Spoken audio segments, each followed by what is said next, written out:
Okay, so right back at it, right where I left off. Let's see what the boys have to say today. They're talking about the cruelty of evolution, teleological argument number 46. Let's see how much I can do today.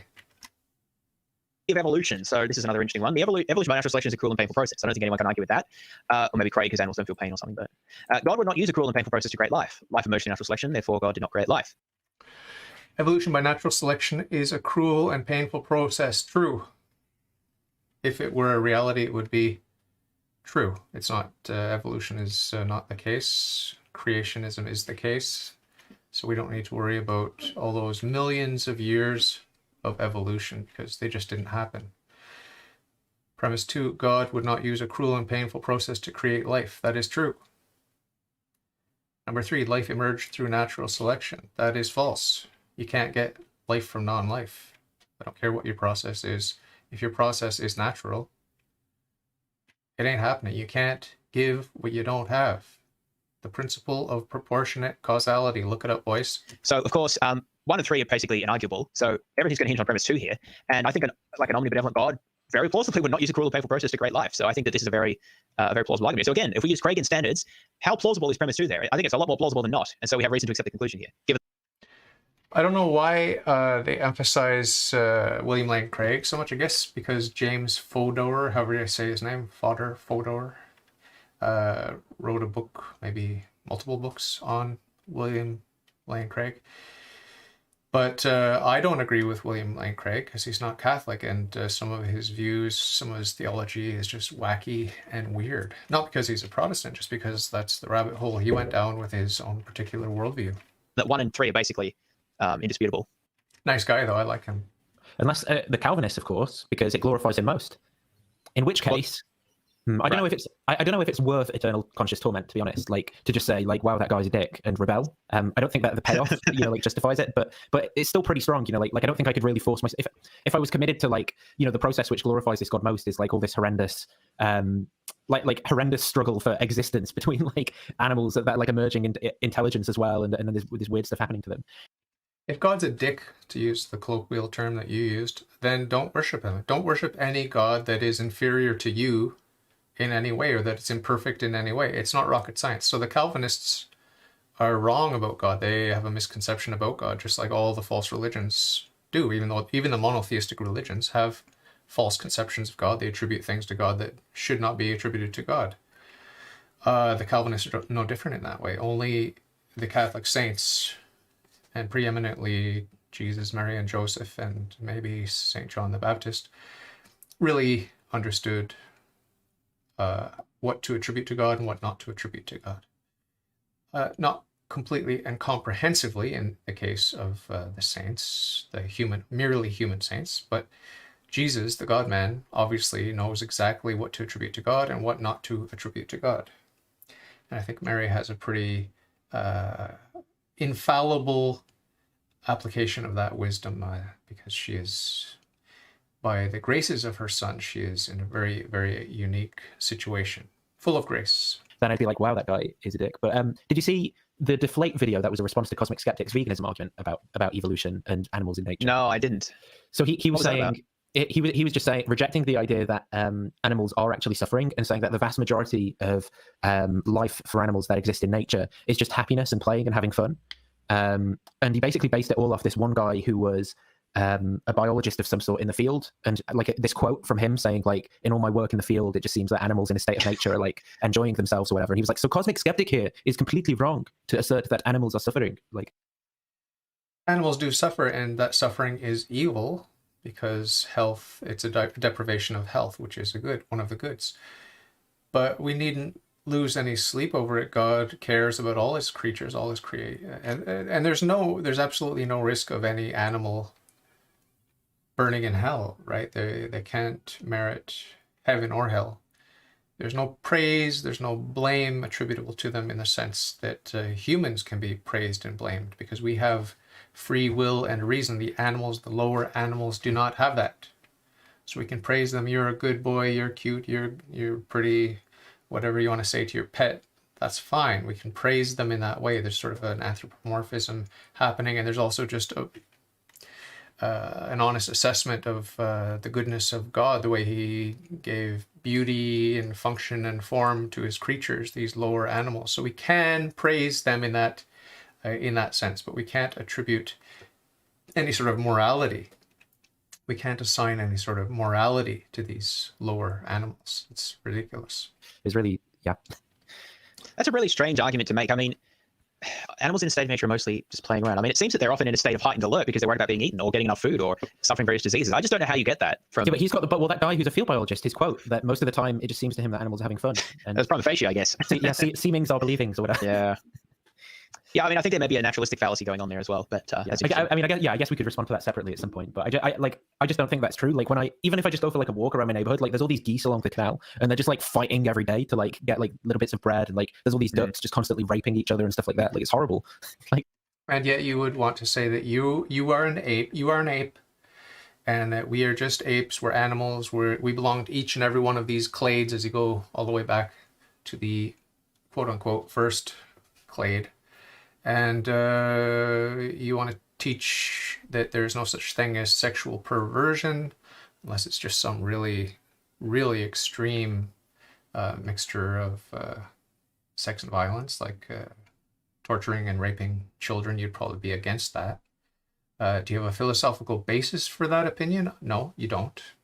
But you're against it just because you want to fit in with your peers, right? That's it. There's just this lingering Judeo-Christian sense of morality that you've got this just the slightest wafting remnant odor of the Judeo-Christian rational morality that's just sort of subtle, but it is permeating, and you want to cling to some remnant of this morality. That's why you atheists are willing, you're not able, but you're willing to make moral judgments. From my point of view, I wouldn't want to live like these geese and ducks and like rats as well. And I see like drowned rats in the canal all the time and stuff like that. No, that's yeah. But it's okay to kill babies in the womb. Okay. Yeah, I think it's interesting. Sorry, put a downer on that. Yeah, let's get going. Of course, there's a modal form of that. So it's possibly necessary God would not use a cruel and painful process, bias 5, and so forth and so forth. An abductive form. So best. Just for you, those of you who didn't watch Episode 1, their use, I would say abuse of the modal form of argumentation is completely inappropriate. It's not applicable.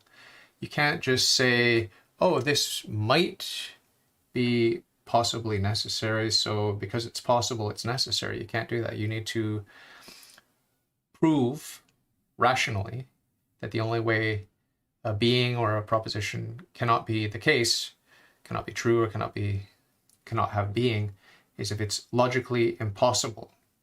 That's the only way. And they haven't established that with any of their modal arguments. Not one. Explanation for the emergence of life via a cruel and painful process is that life arose spontaneously, or not at least not designed by God, which is what I mean by spontaneously there. I think that's probably the strongest formulation of the argument here. Very strong reason to believe that life arose spontaneously, meaning it was not created by a God. Again, if you didn't watch Episode 1, there's no need to pay attention to all the different forms of argumentation. If they put it into the modal form, the abductive form, the inductive form, and the all these different forms, the Bayesian form, they don't need to do this. They're just doing it to bloat their numbers. So instead of having roughly 100 arguments, now they can say they have 500. And of course, the Bayesian form, same as usually is. All right, the lack of teleology in nature. Well, a seed desires to become a tree. I've heard this one recently. Who said that? So I think it was like, the Aristotelian, the Aquinas, which is Aristotelian teleology argument, which is kind of like, it's like that seeds and things have like a knowledge of what they're going to become because they like desire towards it, but they can't like have that knowledge in themselves. So they must have been like given it by God. I'm butchering the way that the argument's actually laid out there, but yeah, I think it was someone who was riffing on, well, not, they weren't parodying it. Someone who was like legitimately committed to this like Aquinas. Is it his fourth way? The fifth way is degrees of being. So maybe I don't know which way is which. Yeah, it's the fourth or fifth way. Just so you know, I'm letting all of this inane conversation play out, but I'm running it at 1.5 velocity. And yeah, it's just that like there's like a knowledge in things that they couldn't have had themselves. They would have had to be like set towards that end by God, like a seed towards becoming a tree. Yeah, that's interesting. I mean, I guess it does depend here on how you understand teleology, which isn't really defined here. But it kind of just seems like all of the species is just doing their best to survive in an evolutionary sense. Like, I don't, and in that sense, it's not clear that there's any directedness to it, which is what premise one's trying to get at here. Teleology is the science of understanding ends. Everything is created with an end in mind, a purpose in mind. That's obvious. It doesn't seem to be trying to achieve anything other than just like not go extinct. I mean, I guess you could call that a teleology of sorts, but that's not what I had in mind premise one here. It seems kind of, to me at least, it seems more like a deterministic algorithm type thing, where like, you know, like there's just like death if you don't fit the ecological niche, and survival if you do, and then you reproduce, and there's more like, there doesn't seem to be too much more to it than that. Yeah. Wow, what a wonderful worldview you have with your Darwinianism, post-Darwinianism, neo-Darwinianism, whatever you want to call it. It's just nonsense. And it just keeps going. That's the sense in which there's lack of teleology here. That's the sense of premise one here. And if God created the natural world, there will be clear evidence of teleology, which I think is plausible enough. And yeah, so God did not create the natural world, and Christianity claims that he did, so Christianity is false. Oh my God. Premise one is false. There is clear evidence of teleology in nature. Everything was created with an end or a purpose in mind. If you see a building, you can understand from the architecture what was going on in the mind of the architect. If you're awake, if you're alert, if you have your wits about you. It is possibly necessary that if God created nature, there would be clear evidence of teleology in nature. Okay, this is just the modal form. Okay, so they're going through this nonsense. And there's a modal form of that, as always, and there's a Bayesian form of that, as always. The Bayesian form just tries to set up probabilities where we can argue one thing's more probable than another. But when it comes to proofs of the existence of God, there's no room for probabilities. As I said in my episode 1, if you haven't listened to episode 1, you might want to go and listen to that, because I don't want to repeat all this basic stuff. The argument from cognitive biases. Now, this is an argument that I came across as well, which I think is kind of interesting. So humans experience a wide range of cognitive biases to make our cognitive faculties often unreliable. I think that's pretty much established now by science. If humans are created by God, they would not experience such a wide range of cognitive biases. Christianity claims that humans were created by God. So yeah, exactly. So God wouldn't create our faculties in a way such that we would be regularly and consistently deceived in many different contexts. Not in every context, but at least in enough in a wide range. So I think that this is actually quite an interesting point here. Says who? I mean, who are you to say that God would not allow for error, for abuse of free will? Who are you to say that? I mean, it's manifest, if you look around you, that we have cognitive biases, if you want to use that term. It's manifest. I blame that on the fall, and I blame the fall on the abuse of free will, which is good. Free will is good. The abuse is not good. So these arguments against Christianity, and particularly against God, just don't hold any water if you understand who and what God is. And of course, you can make a modal form of that and an inductive form of that. So humans have a large number of cognitive biases which make a factors often unreliable. This is unexpected. Therefore, we have reason to believe that God doesn't exist. Christianity is false in this case. And an abductive form, the best explanation of why we have so many biases is that humans evolved by natural forces without divine guidance. Because if we didn't have divine guidance, you would expect that God would want us to be our belief-forming faculties to be regularly and consistently truth-conducive. People were just talking before in the chat about how inaccurate a lot of Plato and Aristotle's metaphysics were, and the worldviews that you see discussed in the Bible and so forth. But it's just, I mean, God could have done that, but it's not really clear why he would have. And it seems that he'd want us to, again, if the whole point is to, like, exercise your free will or whatever, then you want to be able to do that better by forming more accurate beliefs about the effect of your actions and so forth. Okay. Before we move on, just saying hi to Jay. Hello, brother. God bless you. Can you please clear your screen a little bit? Clear your screen. What does that mean? Does that mean my camera is dirty? Or does that mean that I've got too much on the screen? Let's just wipe the screen here and see. I'll wipe my camera. Is this what you're talking about, Jay? Well, you could tell me in the live chat. Nope. Use your words, Jay. Use your words. Letter. Make a whole entire sentence for me.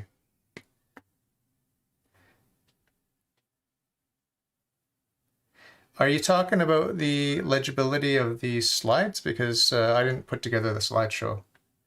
You'll need a bigger screen. You can either type, Jay, you can either type in... a more complete explanation of what it is you want from me, or you could just sort of deal with what you got. Don't give me one word answers. Excuse me, audience, while I talk to Jay. Try to explain more accurately using full sentences. Thanks. Moving on now. Who was the when prophecy fails in cognitive dissonance guy? Festinger, yeah. Festinger? I think that's right. Yeah, Festinger. You'll notice a lot of name dropping with Nathan and James. They seem to be impressed with themselves that they've read so many brilliant atheists and their arguments and how they formulated all these arguments. And there'll be name dropping throughout this entire presentation, probably. Yeah, just interesting. It's also interesting how much cognitive biases do play a role in sort of like doomsday cults and like the origins of like religions and the end times coming, which is sort of what Christianity is an example of. Not that that has too much pertinence to this argument specifically. It's just an interesting side point. Yeah, so I also think that that's a quite interesting argument, and of course there's a Bayesian form. Humans experience a large number of cognitive biases, more likely under atheism than under theism. All right, now this is another one that I picked up. The argument from revulsion against natural laws. I think this is Felipe Leon, or is it, which way is it? Is it Leon Felipe or Felipe Leon? Felipe Leon. Felipe Leon. Yeah. Because I know someone called Leon, and I'm just getting them confused. Yeah. I don't even know. I don't know that much about him, but he's coming on my channel for an interview. Awesome. In a week, I think, actually. Yeah. So yeah, that'll be fun. But anyway, I think this was his argument here. So he says, I am rightly repulsed by various horrors of the natural world. If the natural world was created by God, I would not be rightly repulsed by various horrors of the natural world. According to theism, God created the world, so theism is false. We live in a fallen world. If you don't get it, I mean, I suggest you pick up a newspaper, or if you're new school, go on the internet, look at the news.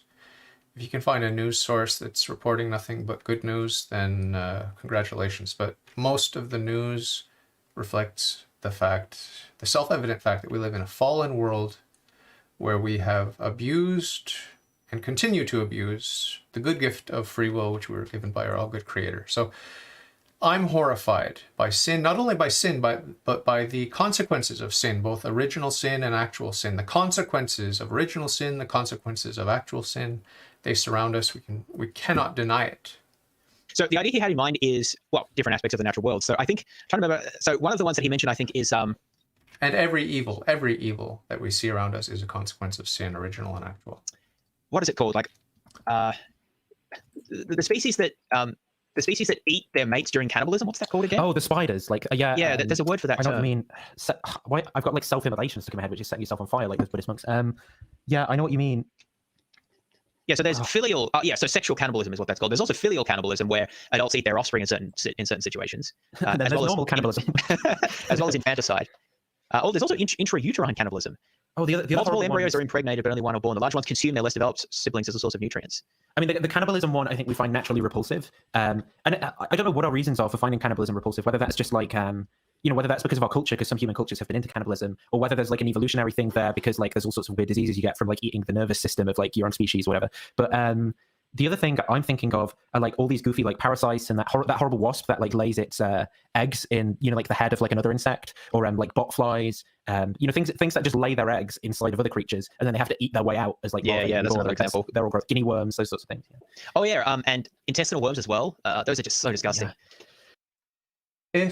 If you're disgusted and horrified by the various horrors of the natural world, as you call them, then just wait till you see what Satan has in store for you in hell. It ain't pretty. Yeah, so the idea here is that the argument doesn't attempt to explain why we find these repulsive, just that we are right to regard them as repulsive, in whatever sense you want to appropriate or whatever you want to regard that. Another obvious point here is that if one configuration of matter, energy, and space-time is better than another, for example, health is better than sickness, and having bodily integrity is better than being eaten from the inside out by a bunch of worms and parasites. If one configuration is better than another configuration in any way, then you know with certainty that your atheistic worldview is false. You've been sold down the river by Satan and his minions, and that God does exist, and it's not too late. You can repent and believe the good news and change your life for the better. Start pursuing virtue. Not only the natural virtues, but the supernatural virtues, faith, hope, and charity, first and foremost. And that wouldn't be the case if God created the natural world. Oh, viruses that give you pneumonia in your lungs. So, I mean, you could make the fall argument here as well, but again, you can just push back. Why did God create a universe on the teetering of falling into a situation where there's all of these horrific horrors? So I don't think that's very good. Well, because the only way you can love God is to love God freely. The only way you can love your pet dog is to love your pet dog freely. The only way you can love anything is to love freely. Otherwise, you're just a robot, a monkey bot, going through the motions in a hard determinist world. It means nothing. You're a very good counter. Oh, right. And that concludes the teleological argument. So to summarize, it's basically a combination of like bad design, horrific design, painful design, and also the cognitive biases, or like why would he create us so that we're so confused, and confusing laws of nature sort of thing. But all of this is easily dismissed by two facts. One, God is good. And two, everything that God does is good. Everything he created is good. Every gift he gives is good, including free will. But free will is by its very nature subject to the possibility of abuse. Was that abuse inevitable? I think so. I don't know what the theologians say. I don't know what the church teaches on that. I believe it was absolutely inevitable that the creatures who were given free will would fall. A certain percentage of them, a certain percentage of the angels fell. And with humans, we have a much more merciful situation where we were allowed to fall and then repent. The fallen angels cannot repent. Why? I have no idea, but I know that God is good, and that's the way he ordained it, so it's good. Two ways those could have been bolstered, though. I think analogical argument parodies and like those Aquinas type arguments, which are appealing to like specifically like a weird understanding of what like things possessing knowledge to be like aimed towards an end, like like an acorn seed desiring to grow into a tree or whatever. And you could just kind of be like, well, no, that's like our understanding of DNA and stuff like basically reduces that to a essentially mechanical chemical process, and so like it doesn't have like a knowledge in it where it knows it wants to become a tree. Unless I guess you could say like, well, the DNA code encodes the knowledge of it, but I think there's something to be said of that, where you could just like like deny one of the premises, run it the opposite way, and get to the alternative conclusion.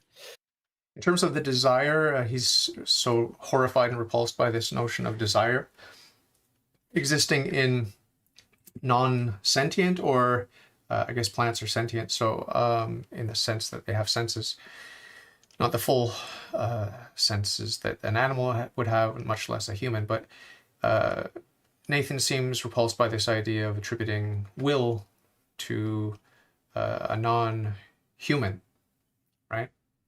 Well, two things. What's the philosophical basis that you have for attributing will to a human? And what is a philosophical basis for making any distinction whatsoever between a human and a non-human?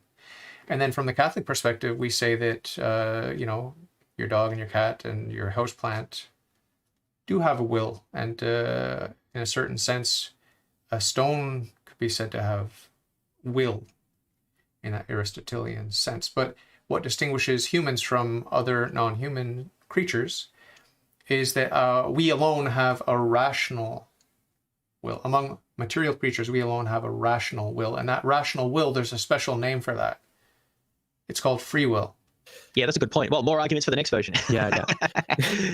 All right, ontological arguments. So these are some of my favorite, just because ontological arguments for the existence of God are, I think, very silly. And so like, gives an opportunity for some interesting parody arguments. All right. Nothing silly about the ontological arguments. Nothing silly at all about the ontological arguments. Nothing could be further from the truth. The modal argument for atheism. It is possibly necessary that God does not exist. This is, again, this modal abuse, their constant and unremitting abuse of the modal form of argumentation. Premise one, it is possibly necessary that God does not exist. That's false. It is absolutely necessary that God does exist. We know this. Using pure reason, without recourse to faith, revelation, or anything else. Just using pure reason. We know that God is necessary. He alone absolutely is. He has being in a way that none of his creatures have being. So it is an abuse of the modal form of argumentation to say that it's possibly necessary that God does not exist. This is the very heart and root of the absurdity of atheism. It calls up, down, left, right, good, evil, and it inverts everything. There's absolutely zero respect given to logic, to reason, to philosophy. In among all these 500 or whatever the number is arguments against Christianity, against the Christian God, there is no respect given to logic, to reasoning, or to philosophy. It's sad. It's embarrassing. Jay is saying in the comment in the live chat that they're sorry to say, but animals have animals have no soul. Well, not a rational soul, but if we think about the Catholic dogma, which was proclaimed at the Council of Vienna, however you pronounce that, Vienne, that dogma is that the soul of the human being is the form of the body of the human being. The soul is the form of the body. Okay, so this harkens back to, I'm not saying it's completely Aristotelian, but it harkens back to the Aristotelian notion of the soul, where the tension in the violin string is the soul of the violin, right? It's a function and form, and the way that this body, the body of the violin, has a certain tension in it, and this is the soul of that instrument, without which there would be no possibility of having music. This is just an analogy that Aristotle used, but I think it's a very colorful one, an interesting one. And animals do have a soul in that Aristotelian sense. Now, if you're not comfortable using the word soul for non-human animals, that's fine. But bear in mind that the Catholic Church does teach dogmatically, infallibly, that the human soul, the rational soul of the human being, is the very form of the body. This is why we know that creationism is true and all the evolutionary theories are false, including theistic evolution. Bias 5, if it is possibly necessary that God does not exist, then God does not exist. Hence, God does not exist. Because obviously, I mean, so this is the standard conception of God's existence, right? It's necessary. So it's either God exists necessarily or he doesn't exist necessarily. So just as Craig does, I'll leave it to you. Do you think it's possible that God does not exist? Because if you do think it's possible that God does not exist, then it follows logically and inescapably that God doesn't exist. No. If you think that it's possible that God does not exist, you haven't understood what you're talking about, right? You just have not understood what we're talking about when we talk about God, because what we're talking about when we talk about God is the necessary being. It's that than which nothing greater can be conceived. It's the uncaused first cause, etc., and so on. We could talk about it in many different philosophical terms, but it has never ever been a part of classical theism or monotheism to even speculate about the possibility that God could not exist. It's not on the table. It's never been on the table. So if, as I said in a recent interview with, I think with Chad or someone, if you as an ostensible Christian admit that you are not certain about the existence of God, then whether you like it or not, you've strayed not only from Jesus Christ, you've strayed from classical theism, you've strayed from monotheism. And luckily, we have a God who's merciful and kind, and he understands invincible ignorance. Not everyone has studied philosophy. Not everyone has thought deeply about contingency and necessity. So you don't need to worry. I'm not worried about your eternal salvation. Excuse me. But it is nonetheless the case that if you think it's possible God doesn't exist, you do not understand God. And of course, I'm speaking in an understanding of God that is not comprehensive.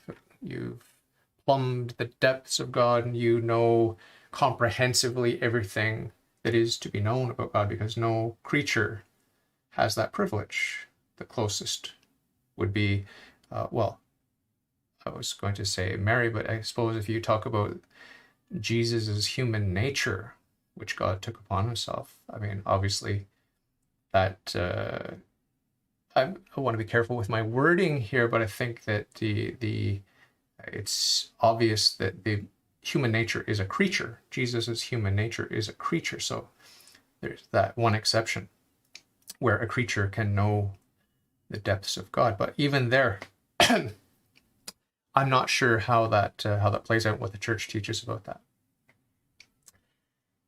Jay here in the live chat says, how on early he claimed that God doesn't exist. I think some atheist doesn't want to acknowledge God because of their sinful nature.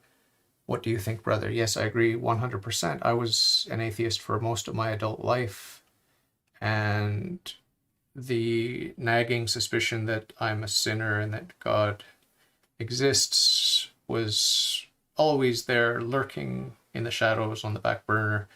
And it was a real relief to come back to God, because running away from God is silly, it's foolish, it's selfish, it promises pleasures, but it doesn't really satisfy.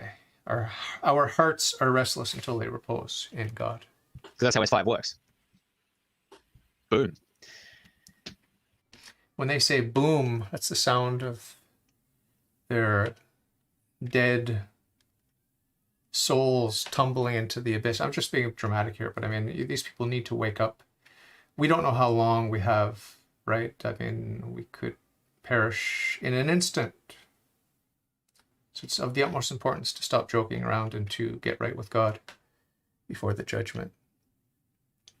Gasking's ontological argument for atheism. This is one that I really like. The greater the handicap of the creator, the more impressive the achievement. The most formidable handicap would be non-existence. Therefore, the greatest conceivable being is one who creates everything while not existing. This non-existent creator is God, therefore God does not exist. The greater the handicap of the creator, the more impressive the achievement. Is this a serious proof against Christianity and the God of Christianity? I don't know who this Gasking guy is, but he's not too bright, is he? What is it that Craig says there's a contradiction in this, right? That it doesn't exist and exists. No, there's no contradiction, because we're not saying that God exists and doesn't exist. We're saying that he creates without existing. Yeah. The non-existent creator is God. So God doesn't exist. I see what you mean. But I'm pretty sure that's what Craig says, though. He's saying that, like, God exists in order to be the non-existent creator and doesn't exist. So there's like a contradiction. I think that's where he goes. We're just predicating properties of the non-existent creator. You can predicate of non-existent entities, just like we do of Santa Claus, right? So there's no contradiction there. Nor is it contradictory to say that a non-existent God creates, because there's no logical contradiction between God doesn't exist and God creates the universe. Those don't logically contradict each other. The only thing you could say is that it's metaphysically impossible for a non-existent being to create. But then that's just begging the question against the non-existent God creation theist proponent, right? That's just question begging, because they're just saying that God doesn't exist and creates the universe. So I think there's an interesting like meta point here about like the general dialogue between like theists and atheists and philosophers and stuff. And so there's this channel that makes clips from philosophy lectures, and there's one that they've Thank you, Vee. There's one, a Graham Priest one, where he's talking about nothing, and it's like 5 minutes of him sort of like saying things that sound really silly about nothing. But then he's like, like nothing doesn't exist, nothing doesn't have existence. But I went to the fridge and there was nothing in the fridge. Nothing was in the fridge. Nothing. But as I was like listening to this over time and going more and more crazy, I started to think that this actually does sound like when theists try and like describe God and like add predicates to it and stuff. It genuinely does seem to me like they're like creating like nothing. Like they're just negating all of this stuff that we can actually point to and be like, like material, extended, did it, and they're just going, no, not that, not that, not that, and like it's like they've defined like a nothing to. And even omniscience, and even. Oh my God, it's so embarrassing. Nathan, you claim to have been a Christian. You claim, therefore, to have been a monotheist. You claim to be a learned man who studies philosophy. This is Metaphysics 101. This is Classical Theism 101. God preeminently exists. He is being. He is being. You are nothing. God is everything. You, Nathan, are nothing. You, James, are nothing. I, David, am nothing. God is. That's why in the Old Testament, when Moses met God, he said, I am. I am that I am. These people have no clue what they're talking about. They want to build something from nothing the way God does, but God is not nothing. You are nothing. He created you out of nothing, and he sustains you in being, a relative being, not an absolute being. You are nothing. He is everything. He has being. omnipotence is often defined as a negation because they say it's the absence of limits on power or the absence of limits on knowledge. So it's even like that's often defined in a negative term. Yeah, it's like impossible to like disprove nothing. Like they're literally just saying nothing. But I mean, I don't know how what I'm saying here is actually even relevant to what we're saying. But I think maybe this parody can like bring out some of those weird intuitions about what's actually going on in these theistic arguments. Yeah, so they admit that it's just silliness and parody that they're engaged in, and I understand that this is obviously one of the silliest arguments they've come up with so far. It doesn't even try to take itself seriously. It's tongue-in-cheek. But just, if you love the truth, why don't you seek the truth? Why don't you talk about, with yourself, in your own mind, to find a quiet space and think about being and nothingness, okay? Think about freedom and responsibility. Think about contingency and necessity. Just go off in a quiet place and think about that. It'll do you a world of good. All those books behind you, boys, that you've allegedly read, parts of at least, they've filled your heads with nonsense. They've confused you to the point where you can't even find a quiet space to meditate on the most fundamental aspects of metaphysics. Being, nothingness, freedom, responsibility, contingency, necessity. 20 minutes spent meditating on those concepts will yield more fruit than however many years of mental masturbation you've been engaging in with your YouTube, with your books, with your interviews, with all your discussions. Okay? Yeah, I really like this argument for that reason. V did this on purpose. Yeah, and I made her a moderator too. I maybe should take that back. All right, Platonism and divine society. So Platonism is true. Now, obviously, not everyone's going to accept that, but you can appeal to all the arguments of Platonism. You can appeal to the fact that it's the most popular view among philosophers. So there's, indispensability of numbers. Yeah, lots of arguments for good. If Platonism is true, then necessary objects exist independently of God. That's just what Platonism holds, right? Well, not Neoplatonism, like a divine conceptualism, like some people might say that, right? So, well, that's not a standard Platonism, though. Divine conceptualism is different to Platonism. But anyway, if necessary objects exist independently of God, God cannot be self-sufficient. And this is just what Craig thinks, right? Craig thinks that if Platonism is true, necessary objects exist independently of God. And Craig thinks that if necessary objects exist independently of God, God cannot be self-sufficient. So Craig agrees with premises 2 and 3 here. And I guess 4 as well. If God cannot be self-sufficient, he does not exist, because that's just the definition of God, right? So he just rejects 1 here. But you could argue that there's a lot of good reasons to accept 1. Therefore, follows logically and inescapably that God does not exist. Yeah. Again, they're just being silly. But I mean, if you hold to Christianity, then you believe that Christianity is true. And if someone comes along trying to sell you Platonism, you just have to politely point out that Platonism got all of its truths from Christianity. And all of its lies and errors do not come from the God-man Jesus Christ. They come from Satan and his minions. Or from Plato himself, or from his followers. Some errors are introduced innocently, right? Anyway, this argument is beyond silly. This one's good. I'm an arsehole. The best possible world would not include arseholes, therefore the best possible world does not exist. And God would only create the best possible world, right? So therefore God does not exist. Well, this is not the best possible world. I debunked this in our last episode 1. It's a dogma of the church that God created a good world, but it's also a dogma of the church that God could have created a better world. This is not the best of all possible worlds. All is for the best in the best of all possible worlds. Wait, who is it?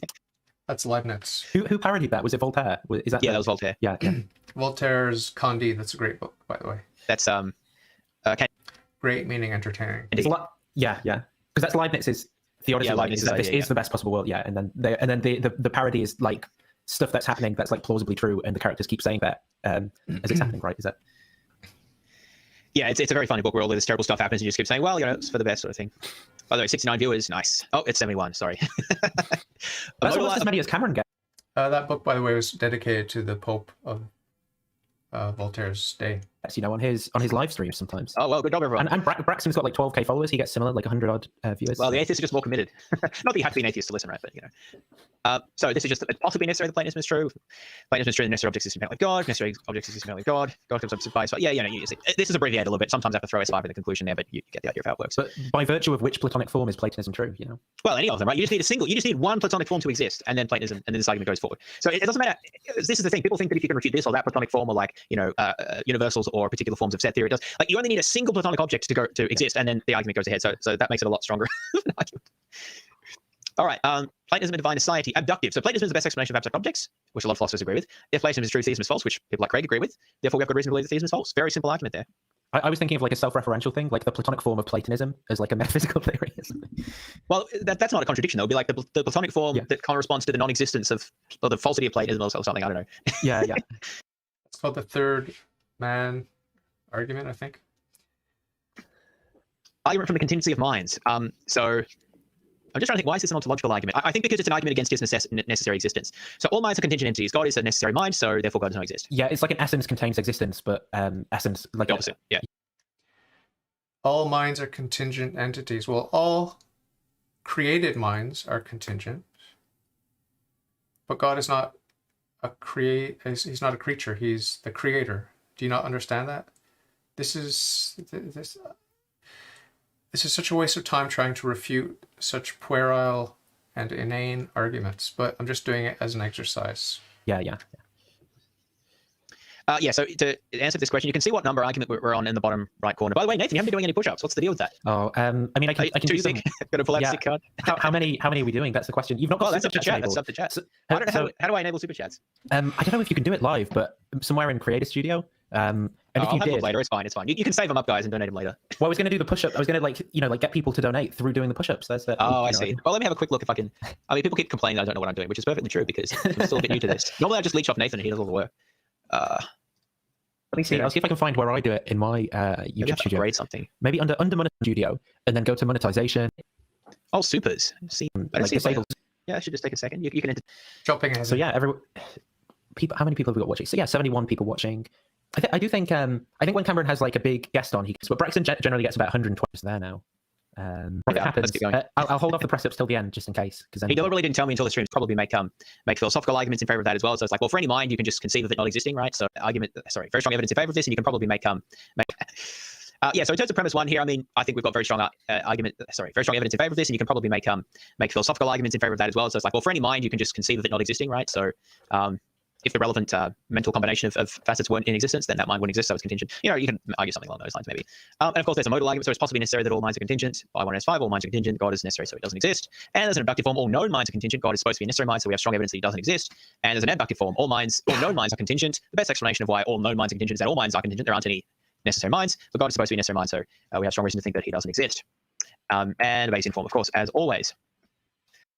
So if they knew that God is defined as the necessary mind, why did they use premise one saying that all minds are contingent? These people don't know how to think. The no maximal being argument. So this one I think is kind of interesting. God is supposed to be the greatest possible being, or the maximally great being. But for every great being, there is a conceivable being how do I phrase it here? There's a conceivable being with at least one more greatness-making property than that being. Therefore, there cannot be a maximally great being. Therefore, God does not exist. This is so silly and stupid. I mean, you should learn how to think, people. When we say that God is infinite in every pure perfection, every perfection, in other words, that it's better to have than not to have. It's infinite. God's perfection is infinite. Nothing surpasses it. So, even if you don't believe in God, do you understand the words that are used in the definition of God? We don't define God into existence, but there is a definition of God that we can give. There are many definitions that we can give. We don't claim to understand comprehensively what God is. We haven't plumbed his depths. But we can talk meaningfully about God. When we say he's infinite in every perfection, that it's better to have than not to have, we are saying something true about God. And if you understand the words, then you will not come up with a silly argument like this. You just won't. Because it's a meaningless straw man argument. You're saying, yeah, he's the greatest, but there could be greater. Well, have you understood the definition? He's infinite in every pure perfection. Have you understood that? If not, maybe you should go and think about it, and then you will inevitably, if you're honest with yourself, you will become a monotheist. Jay says in the live chat, my brother, I will keep you in my prayers. Thank you, my brother. You too. I'll keep you in my prayers. Thanks for being here. This is actually pretty interesting. Because of the way that what's it called? Ontological, like Anselmian ontological arguments try and derive that contradiction from if it didn't exist, then you could conceive of one greater. But that, I think that does implicitly depend upon saying that there actually can be differences in people's conception of a maximally great being, where you can add properties to it or something. I don't know. Oh, Jay's on his way out, I think, but he said something interesting in the comments in the live chat here. Only presupposition, nothing else. That brings to mind a couple of comments that I received on YouTube on different videos I've done, videos that I've commented on. I'm thinking in particular now of the Atheist Experience video when I called in 4 years ago. But different places I've received this comment that I'm a presup. Oh, you're a precept, or he's a presup. And I'm not a presuppositionalist. If anything, I'm the polar opposite of a presuppositionalist in my apologetics. I don't presuppose what I believe. I presuppose the opposite of what I believe and then follow it to its logical conclusions. And then I'm forced by reason, by logic, to accept monotheism as absolutely true. And then I build my faith by the grace of God, and by using my free will and my reason, I'm able to upbuild my faith through my study, through my reading, through my thinking, through my speculation, prayer, sacraments. And I've determined that Christianity is true, Catholicism is the fullness of Christian truth, and you can go watch my meta episodes that talk about doubt, faith, and reason. I've got 2 that talk about that explicitly. And I walk you through the process of becoming a monotheist, and then from there becoming Christian, and then from there becoming a Catholic. It's well-founded faith that I have. Very well-founded. So well-founded that I've never, ever, ever been nervous or challenged by anyone from any other worldview. No one's been able to successfully unsettle me with your arguments. The problem with the atheist worldview is that it does the exact opposite. It doesn't have well-founded faith. It has shoddy faith, which serves as a foundation, and they build on this shoddy faith, these faith-based beliefs. They build on that using what they think is reason and philosophy. It's a complete inversion of the one true worldview. So instead of building on pure reason and certainty, which enables us to know certain truths, and then using reason and the faith that comes from being a sincere monotheist and building a structure of faith upon that certain foundation, what the atheist is forced to do is to build on a flimsy, shaky foundation of faith-based beliefs that they don't even, for the most part, know they've adopted. Most atheists think that they only have beliefs based on evidence. They don't know that most of their worldview is based on faith-based beliefs. So with all their ostensible reasoning and thinking and system building and philosophizing, speculating, their open-mindedness, and even their agnosticism, it's built like a house of cards on shifting sand. It's destined to fail, it's doomed to fail, because they do not have a solid foundation. They do not build on a solid foundation. So I just wanted to mention that. Jay is just clarifying, atheists do more presuppositions than you. Please do not misunderstand me. And also Protestant, they also use presuppositions when they debate Catholics. Of course, because they don't have that ultimate foundation, which is authority. In the Catholic worldview, we have pure reason, which gives us monotheism. We have history, which gives us Christianity. And then we have authority, the question of religious authority, which gives us the living magisterium, the Pope and the bishops who teach in union with him. So we have a very, very, very solid faith. There's no need for presupposition for the Catholic. But every other worldview needs to sneak in some presupposition because they have unchecked, unknown assumptions, axiomatic assumptions they're unaware of. Very, very, very dangerous, the project that they're engaged in. Yeah. Well, I mean, yeah. So in terms of premise 2 there, how would you defend that? Well, it kind of depends on what you think greatness making properties are, right? But you can always just say, well, like God has an extra one. Yeah. Or like God, I mean, you could look in terms of how great he is in terms of like, well, he created this many people, so you could create an extra one of them. But maybe you say that it has to be an intrinsic property, and that's an extrinsic one. But I think the only real way around this is to just say that all greatness making properties are non-quantifiable, so that you can't specify like how much of them God has. Because otherwise, like, it doesn't really make sense. You can just always say he has more than he does. But even if that's true, you can just then add on more properties. Like, it doesn't have to be. There's also Scotus, Blessed John Duns Scotus, does a great reduction to absurdity proof for this exact question about the pure perfections, as he calls them.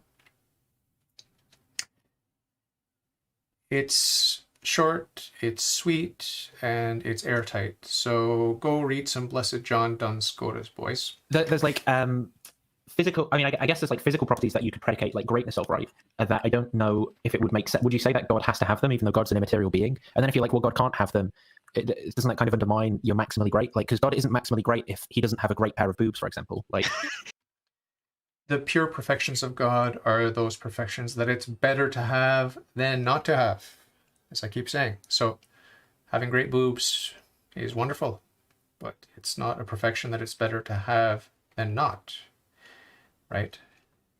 Depends on what nature you have. If you're a woman, great. If you're a ruler and you're trying to draw straight lines with a ruler, you don't want a great set of boobs on your ruler, right? Everything has a nature. Even God has a nature, and it's in God's nature that he has the pure perfections, all of the pure perfections, and to an infinite degree. It is wonderful and perfect to be a circle, but it's not better to be a circle than not to be a circle. So God is not a circle, even though circularity is a perfection, but it's not a pure perfection. It's an impure perfection. So when you're choosing tires for your bicycle or your car or your wheelbarrow, you want that circularity. It's appropriate to that nature, the nature of that creature, that vehicle. Okay? So you boys need to go back and read some metaphysics. Yeah, I think that's or is that what I've heard pushing it? before. Yeah, but I mean, like, is God the fastest runner, for example? Yeah. Is that a greatness making property? Yeah. But could God or like is God the best? Is he a great stock trader? How can you have read all those books behind you, boys, and not understood the fundamentals of metaphysics, ontology, epistemology? It's embarrassing. Yeah. Maybe this Is just he a great undermines, Age of Empires player? maybe this undermines just the like a realist interpretation of like greatness or something like that. You know, Maybe. like, it's like, well, I don't know. There's Yeah, always room for more discourse on all of these, but Yeah, I'm not really sure about this argument myself. I just think it's interesting because I don't know what like a maximally great being means, to be honest. And yeah, I think this is an argument pushing against what that might mean. And of course, then we have to have a modal form with that argument. It is possibly necessary that for every great being there. So even if it's not, maybe we don't know, but possibly there could be for every great being there is at least one physical property. it's right at the top of my comment stream by how long of the soul is. I thought it was something. So you'll see what we think of this. So the aloneness argument against classical theism. So I'm starting to skip. I didn't want to do this, but it's so painful. So very painful listening to these morons pontificating about stuff they have absolutely no clue what they're talking about. No clue what they're talking about. It is so incredibly painful. God, give me patience. So yeah, I just thought this was interesting. So this is another one I found in my research. So you'll see what we think of this. So possibly God exists without a non-God world. So that means God could exist by himself, like sans creation, just God. So that's saying it's possible. So God contingently has wholly intrinsic knowledge. This means that it is possible, like contingently, in some possible worlds, there is just God, and he only knows things about himself. He doesn't know anything about the world outside of himself because there is no world outside of himself. Now, whenever you say sans, I always think of Comic Sans, the font. Well, that means sans serif, right? Which is the little thingy, strokes on the ends of the letters. So that's, yeah. So it's the same word, I guess is the point. Anyway, whatever is wholly intrinsic to a being is either an essential feature of that being or an accident of them. So this was a tricky argument to formulate in these premises, but I think it's actually quite interesting. So I'll try to explain it here.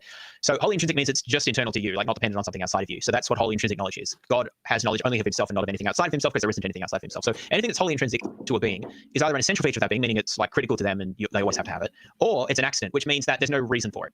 Right. It just sort of happened as a brute fact or something like that. And the reason for that is because it kind of happened for a reason outside that being, because then it wouldn't be wholly intrinsic. I'm thinking about transubstantiation. Sorry, as you're talking. Okay, well, I don't know how that relates to this. Well, I'm just thinking about the idea that like the essential properties of bread can change into God, but the accidental properties can remain the same. Yeah. How can you change the essential properties of something? That would make it into something else. Well, because it does. It becomes God. It becomes Jesus's flesh, right? The bread and the wine. It becomes. Oh yeah, but then it's no longer bread, right? Yeah, it is Jesus' flesh and body. Yeah. The So that's accidental properties remain the same. Yeah. So that's actually. I was just thinking about that as you were. Yeah, right. I was just thinking about that as you were. What was I saying here? Sorry. Yeah. So that's the idea. I'm to derail everything. No, that's okay. Whatever is wholly intrinsic to being is either an essential feature or an accident, which means there's no. So you can't. All the premise 3 is saying is that a wholly intrinsic property cannot be caused by something outside the being, because then it won't be wholly intrinsic. It will be from outside. That's the point that's being made there. Now, premise 4: no contingent property of God can be essential. The idea of this here is that God exists necessarily, and so all of his properties are necessary, and so there can't be something that is a property of God that is just contingent, because that would be inconsistent with his essential nature. So according to 5 here, so from all of the following, what we get is that possibly, it's possibly, because looking back to premise 1, that's possibly, God has an accidental property, and that accidental property would be his knowledge, consisting only of the fact of, let me rephrase that, his accidental property is essentially whether he has knowledge of things outside of himself or not. That's just an accident, meaning that there's no reason for it. Under, okay, what was CT? Oh, classical theism. I think I had to just abbreviate there. Under classical theism, God is identical to his properties. So therefore, God is an accident. So this is an argument not against theism, but against classical theism. There's so much wrong with this argument, the so-called proof. I'll just pick it apart. Number 1, possibly God exists without a non-world. Have you looked around? Have you looked around lately? There's a non-God world here, meaning that we have contingent beings all around us. You're one of them, James. You're another one of them, Nathan. And I'm another one of these non-God contingent beings. Look around. So it's manifest. It would be absurd to deny the manifest fact that God created a world. Okay, so 1 is scrapped already. It's not possible that God exists without a non-God world. It's not possible. It's manifest that God created us. Did God need to create us? No. So in that sense, God could have not created, but it's not possible that he did not create because we're manifest. Number 2, so, meaning therefore, God contingently has wholly intrinsic knowledge.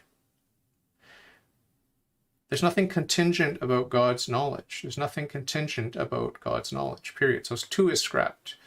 Number 3, whatever is wholly intrinsic to a being is either an essential feature of that being or an accident. You don't understand what essence, the distinction between essence and accident. An essence talks about what inheres in itself, an accident inheres in an essence or a substance. Right? You've misdefined accident in this proof. Not in the text here, but in your explanation of it when you were dwelling on number 3. Number 4, no contingent property of God can be essential. Obviously, the contingent is not an essential property of God. Obviously. What's your point? Number 5, so, meaning therefore, possibly, God has an accidental property. God took on flesh, he became man, he took on accidental properties. He had a certain skin color, height, and all the rest. But God in his divine nature, not in his human nature, but in his divine nature, doesn't have accidental properties. We've already discussed that. Under classical theism, number 6, under classical theism, God is identical to his properties. Correct. Well, what's your point? Number 7, therefore God is an accident.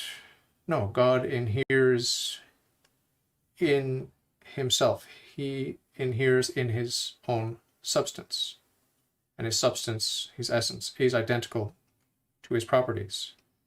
And his essence is existence. So this is a real hot mess here, conflating the technical term accidental with the colloquial sense of accidental, and conflating God's essence with what you are assuming to be contingent knowledge. There's no basis for that. If you understand who and what God is, and you understand the distinction between philosophical essence and accident, this is just a complete hot mess here. Right. And by an accident, it just means that there's no reason for God's existence effectively. Every accident has a reason for its being. This is the principle of sufficient reason. Every accident, there's a reason why the sky is blue. Okay, it has to do with the essence of that creature, which is the earth, and in particular the sky. There's a reason why my hair is brown, or whatever color it is. It has to do with the substance in which it inheres, right? My hair. What's the nature of hair? What is the nature of hair? There is a sufficient reason for my hair color. There's a sufficient reason for every accident. And there's a sufficient reason for every substance, every essence. There is, in fact, a sufficient reason for everything and everyone. So this is, once again, Metaphysics 101. You guys really need to brush up. Or it's just a brute fact, not a necessary fact, which is supposed to be a contradiction because God is not, it can't be an accident, right? So this is supposed to be a reductio against classical theism. This is not my argument. This is, I don't remember who, this is taken from a paper by a philosopher. So it's quite sort of technical. So maybe I won't try to explain it again because I feel like I just did the best job I could, but have a read of it. It's called the aloneness argument. It's kind of interesting. It's supposed to be a reductio against classical theism, which says that God is identical to his properties, which I think is a silly position anyway because it doesn't really make any sense. But there's a lot of classical theists around, so this would be an argument against. It doesn't make sense to you because you're a creature and you're assuming that God is just a big man. That he's that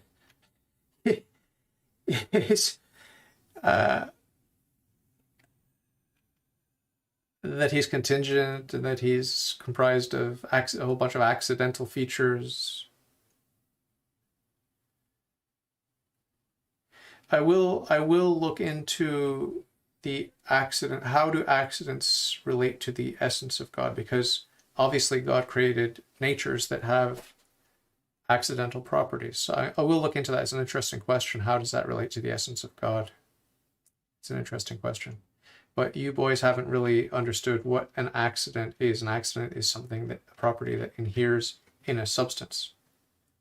An essence is that substance, right? Against that formulation. All right, let's move on here. So that was all of the ontological arguments. So often they were like parodies of the theistic ontological arguments or attempts to deduce like contradictions in the nature of God or his necessity or something like that. Now we're moving on to theological arguments regarding theism. So these are basically aspects of the specific aspects of the nature of God that are supposed to be contradictory or evidence for their non-existence, but not about Christianity specifically. All right, the incompatible properties argument. So this is an old one. The properties of the God of classical theism are mutually contradictory. You don't really have to say classical theism here, I guess. You can just say the theistic God. If the properties of God of classical theism are mutually contradictory, God does not exist, so God does not exist.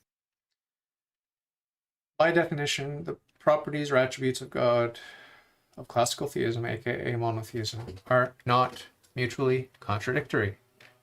They're not. That's the whole point. That's the entire point of classical theism, is that it deduces without any reference to faith or revelation. It deduces using pure reason the attributes of God, and that those attributes are identical among themselves and identical with God. Is that counterintuitive to you? Do you find that bewildering? Do you find that weird because you, as a finite creature, see justice and health and beauty and goodness and truth and unity as different things to be treated separately? Is that what's confusing your little brain? Because with philosophy, you're supposed to go beyond the obvious, beyond what's intuitive to you as a creature. You're supposed to go beyond to find the truth, the ultimate and absolute and unchanging truth. How do you look yourself in the mirror and say that you are a lover of wisdom, a philosopher? It's embarrassing. Now, obviously, theists are going to deny one, but sorry, go ahead. I was just going to say, well, which properties are we saying are contradictory in this argument? Because it's going to, that is going to kind of depend on a particular model of God, right? Well, yeah, and I think that's maybe why I threw in classical theism here, because is it like the omni attributes? It's more well defined. It's well defined in classical theism that all of the attributes of God are identical among themselves and identical with God. Yeah, so I'm trying to remember. I think I put some examples later on as to things that I typically mention. Let me see if I can find that. I don't know. I mean, maybe I've not thought too hard about the contradictory ones, but I certainly have thought about like either them just not making any sense to me whatsoever, like what omniscience or omnipotence even means, or the other thing is like inconsistent sets of beliefs. So, for example, like classical theists will want to say that like God's omniscient, right? So he knows all propositions. But then they'll also want to say that there are souls with like qualia. But then and they'll also want to believe that God is like distinct from the, because they're making like a creator-created distinction. So they're not pantheists. And then there's like an issue for this because they're believing that God's like omniscient. So he like has all of the qualia knowledge of your like private soul first-person experience. But then he also like isn't you, like a pantheist would believe. And so there's like some kind of like tension between all these like things that they want to believe about the way the world is. God, it is true. God knows my experience better and more thoroughly, more completely, more comprehensively than I do, or than any scientist could, or any shrink for that matter could. Better than my wife, my mother, my best friend. Okay? That's true. Because God knows everything. There are absolutely no limitations to God's knowledge. Right, so there's no contradiction implied by that fact. He's omniscient. Okay, my self-knowledge, my self-awareness is very limited because I'm a finite and fallen creature. I don't know about. Yeah, sorry. Oh no, I was just going to say that. Yeah, I think it is quite hard to understand, and we just mentioned this before, how all the properties fit together. But in terms of some of them that seem plausible, so one would be divine aseity and creation, or the fact that God has purposes, I suppose. Really any purpose, to be honest, would seem to contradict with the idea that he's self-sufficient, because I don't know how you have a purpose to, like, just being what you are doesn't, you can't have a purpose to just be what you are. It doesn't really make sense. Like, the purpose is always about doing or changing or making something, I guess. Your purpose flows from your essence. God's essence is goodness, love, beauty, truth, justice. That flows from him. Yeah, so God being outside of time. So someone's saying like God being immutable and having libertarian free will, but I also think like God being unchanging, and like the idea that God made decisions to like create and stuff like that. Yes. So immutability and there's a distinction that needs to be made between the internal and the external. Like what happens in the life of the Trinity, there's no free will there. God does not love himself freely. God loves himself of necessity. Again, read Blessed John Duns Scotus for an excellent summary of that. What he does ad extra is free, perfectly free. God is freedom. Creating. What else was I going to say? There was another one I had in mind. So God being, I was going to say God being a person, although classical theism, I don't know that they exactly accept that. But regardless, this would just be a different conception of God. So God being a person and God being timeless and or existing outside of space. The God of classical theism, aka monotheism, is a personal God. Yes, we can know that by the light of natural reason without recourse to any faith-based beliefs, any revelation or anything like that. Which seem to be pretty critical aspects of being a person, arguably at least. Oh, another thing I've thought about, because they like to think about like thought being this like special thing that can't be like part of the physical, is that it seems to be like an essential property of thought that it is like tense, like it's like, like moving through time. And this is like Craig's main argument for A theory, is like a psychological interpretation of like the phenomenology of like our experience. And like I don't know how it's possible to say like God has these like atemporal thoughts. By analogy, we speak in analogy because we are creatures. We are not God. We don't think with the mind of God. We're striving to think with the mind of God.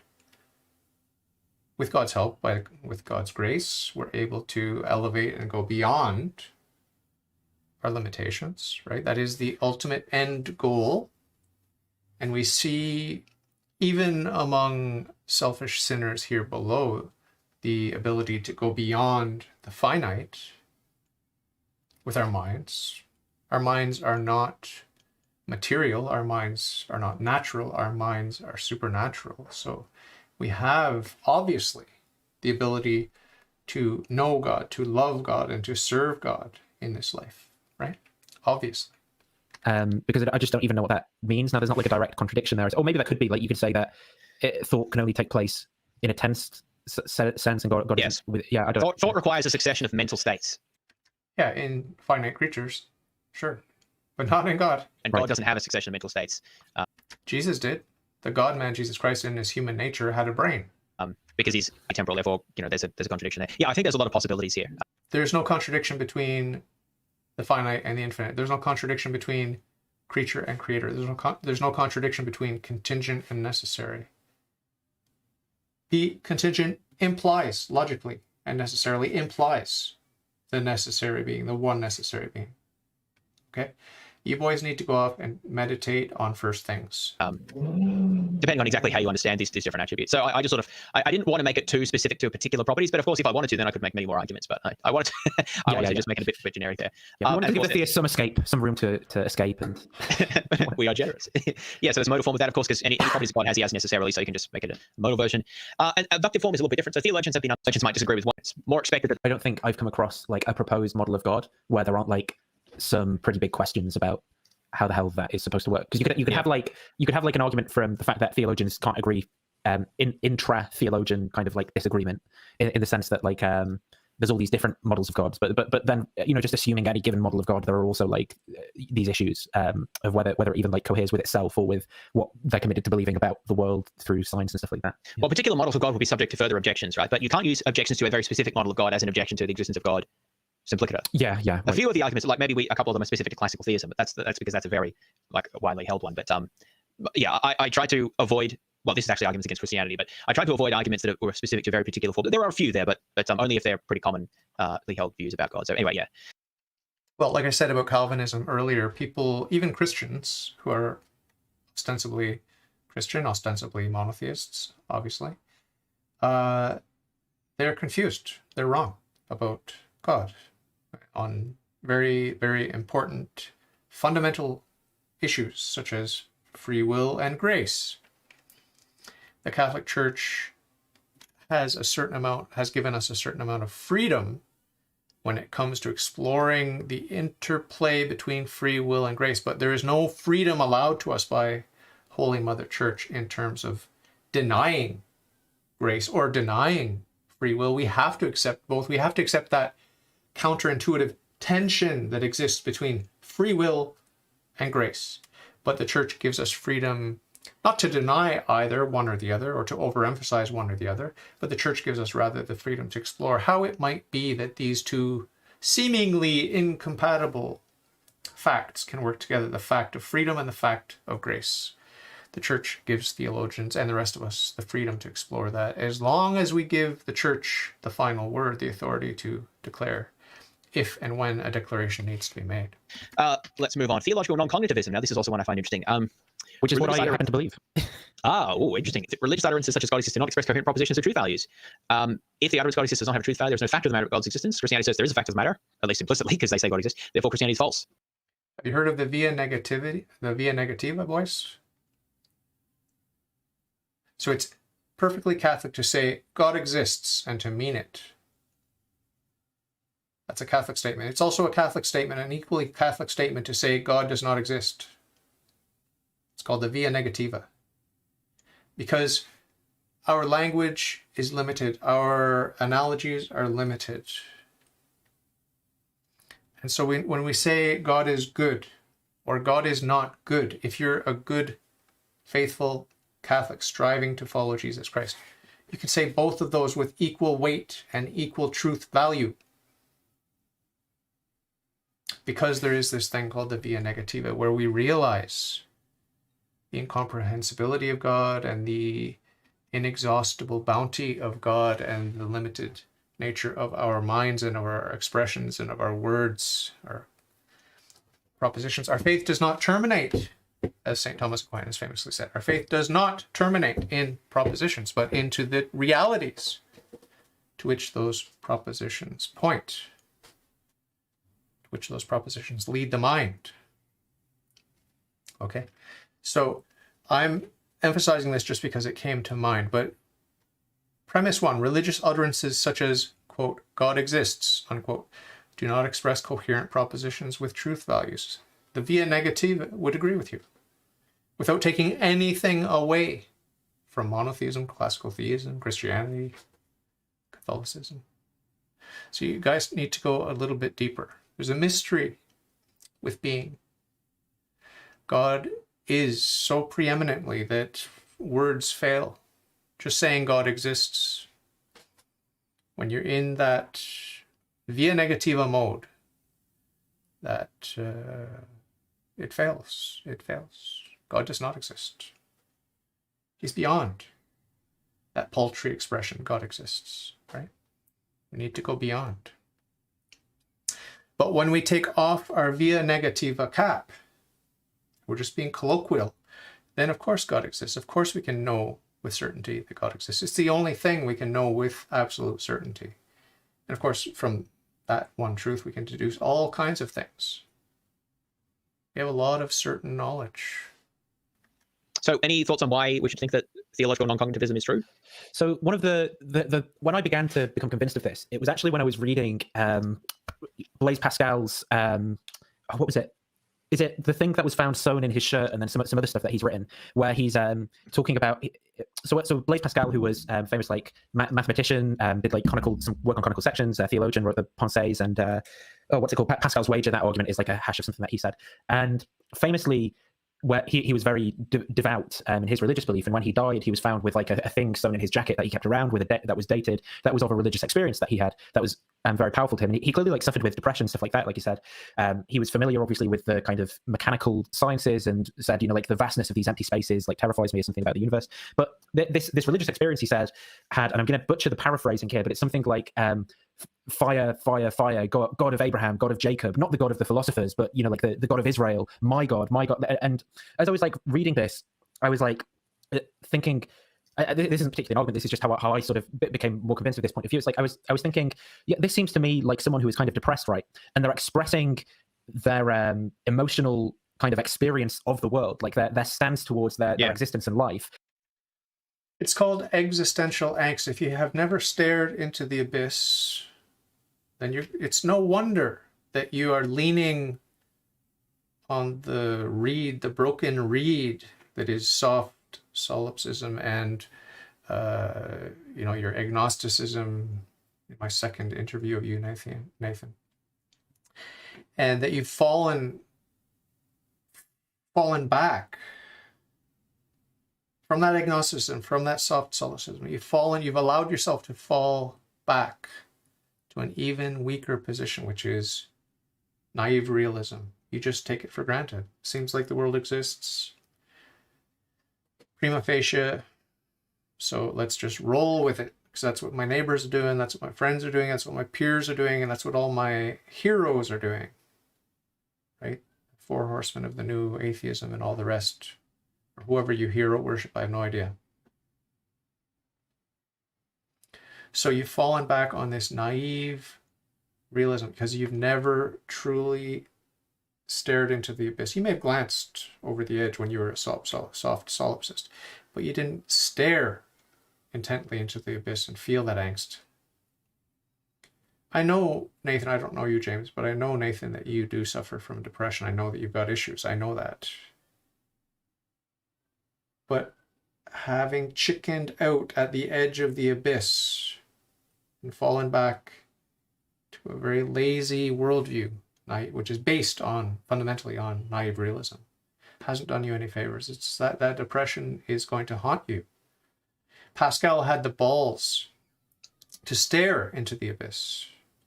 He's a great and devout Catholic, and he knows where it's at. He knows his own limitations. He knows how overwhelming it is. This being, per se being as such, the weight of it, the eternity of it, the responsibility of it. He's encountered it. And he talks about the fire of the God of Abraham, Isaac, and Jacob. He talks about that fire because it's an existential apprehension. He confronted his own fears, his own mortality, his own finitude. And he took the leap of faith, knowing who and what God is, knowing, having confronted the I am. Right? So don't be bewildered and don't try to explain away his proclivity for the God of the Old Testament and his reluctance to fall into the academic world of defining God in the terms that philosophers like to use. I too love philosophy, but I had a genuine conversion experience when I experienced the abyss, when I stared into the abyss, when I had that genuine life-altering existential angst and anxiety. I don't think either of you have experienced that, and maybe you got close to the edge, maybe you peeked over the edge into the abyss, but you haven't stared into the abyss. That's the difference. Through using this token of language, God, as like an expression of like, in the face of this like mechanical and vast universe and like the depression that I have and stuff, here's how I kind of like feel about it. It's kind of like crazy and wild, and I have like this fire in my heart to try and live and stuff like that. And I thought maybe that's actually what's going on here. And then I started thinking about my own experiences with religion and stuff and what God had meant to me. And you know, like I never saw this material person in the sky. It was more like this kind of like feeling that I had, like of experiencing a good poem, or you know, like the start of The Lion King when they sing that Circle of Life song.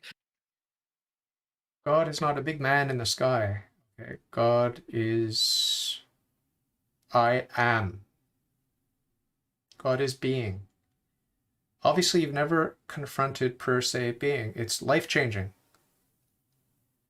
So it's not a Disney movie. It's not a song. It's not a big man in robes walking on the clouds. Even though you can get some anthropomorphic descriptions of God that resemble that somewhat in the Old Testament. We need to go beyond the Sunday school imagery. We need to go beyond that, not to philosophical jargon, but to the fire in the burning bush. You need to stare into the abyss, boys. Yeah, it's like, you know, that like there isn't a circle of life, but it's just like, you know, like it's just this emotional expression of like, yeah, like life's like this beautiful thing or whatever. And I think that is the role that God might play in like a linguistic community. And you can begin to tie it into like these more sophisticated articulations of what might be going on there. But yeah, so a non-cognitivist is going to think that like, you know, people in church singing hymns and stuff like that, it's just kind of like the same as when you enjoy, you know, a good song and you're like, that's deep, bro, kind of thing. Like it's that emotional disposition. And I think even religious folk, if they think about it, would be like, you know, like they'd say it's a heart issue. It's not the problem of sin, it's a heart issue. It's like and then you begin to psychologically identify sin and what's gone wrong with like with like trying to think about things in like in propositional terms, whereas like there's this really powerful like you know, like all the burning in the bosom, which is like this idea of God and triumph of good over evil and stuff like that. And I think there's a lot to be said for that interpretation of religion. Now there's issues for it, because then you're going to talk to like Christian philosophers and they're going to say, no, when I say God exists, I mean these propositions, and and then the issue is going to be that you're going to say, well, I know your psychology better than you know yourself, or something like that, and it's going to be difficult to argue for. One of the analogies I think is most powerful when confronted with this kind of attack from the atheist, where they're saying it's just sentimental and either it's a cold, philosophical, meaningless definition, you're just defining God into existence, or you're just getting caught up in the emotional of a church service, sentimentalism, whatever it is. Okay, that's a false dichotomy. So the analogy that I like to use when confronted with this false dichotomy is the fact that two people can say the same words, and I'm going to give you the exact phrase, but have a completely different experience, of different existential connection to that phrase. The phrase is, we're all going to die. We're all going to die. Or, I'm going to die. I will die. I shall die. The person who says it flippantly without thinking about it, without having had any brushes with death, without having had much life experience other than just being a couch potato and indulging in every base instinct, whether it be feeding the belly or expressing their lusts. That person doesn't have a real existential connection to death, and therefore they don't have an existential connection to life. They're not truly living, they're not truly alive, because they don't know what it is to live and they don't know what it is to die. Compare and contrast that lack of existential connection with someone that's been through tragedies, someone that's rescued others from the jaws of death, someone that has themselves been rescued from the jaws of death, someone that's been through pain, suffering, bewilderment, confusion, torture, imprisonment, betrayal, persecution. When that person who has an existential connection to the words says, I'm alive today, but tomorrow I may die, there's a weight to those words. You may not feel it as a listener, you may not feel it as an interlocutor, but you, whether you're aware of it or not, it's there. There's a weight that's there. So these two people, the flighty, shallow person, God love them, and the person who has gone through a lot and has an existential connection to their life and to their death, they're both saying the same phrase. Yes, I know that one day I will die, and that day may be sooner than I think. They both say that phrase. There's an existential weight to one of them, and there's a vacuous, hollow, empty ring to the other. It's just words. It's just words. But I think I kind of think there's something to it in terms of like what's going on there. Like it seems to me like sorry, I've ranted a bit about this one and perhaps not said much. But I think there's something to like theological non-cognitivism in terms of like how the word God is used by like the linguistic community, which seems to be as this like emotional utterance expressing our like compulsion towards doing the right thing and like what we think is best and trying to overcome difficulties in life and stuff like that. Yeah, that makes a lot of sense with the way theistic language is typically actually used, which I think can make a good argument in favor of this. I think you're raising good points there. And it does also raise further question about the difference between God and the God of the philosophers, which maybe aren't even the same thing. All right, of course, there's a modal form of theological non-cognitivism. Now, next one, argument from the physicality of minds. So we've had sort of similar arguments before.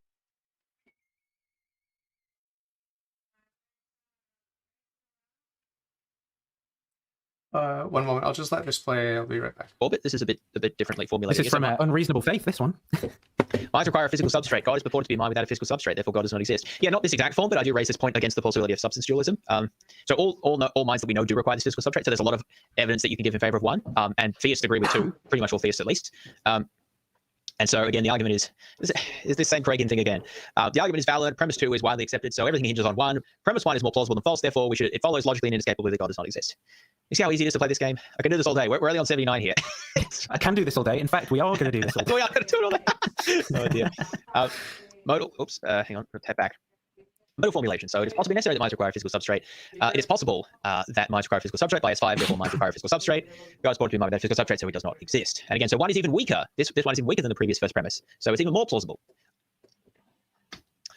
Inductive form, every known mind is dependent on a physical substrate. Even substance dualists agree with this because they agree that minds are dependent, at least human minds are dependent on a physical substrate.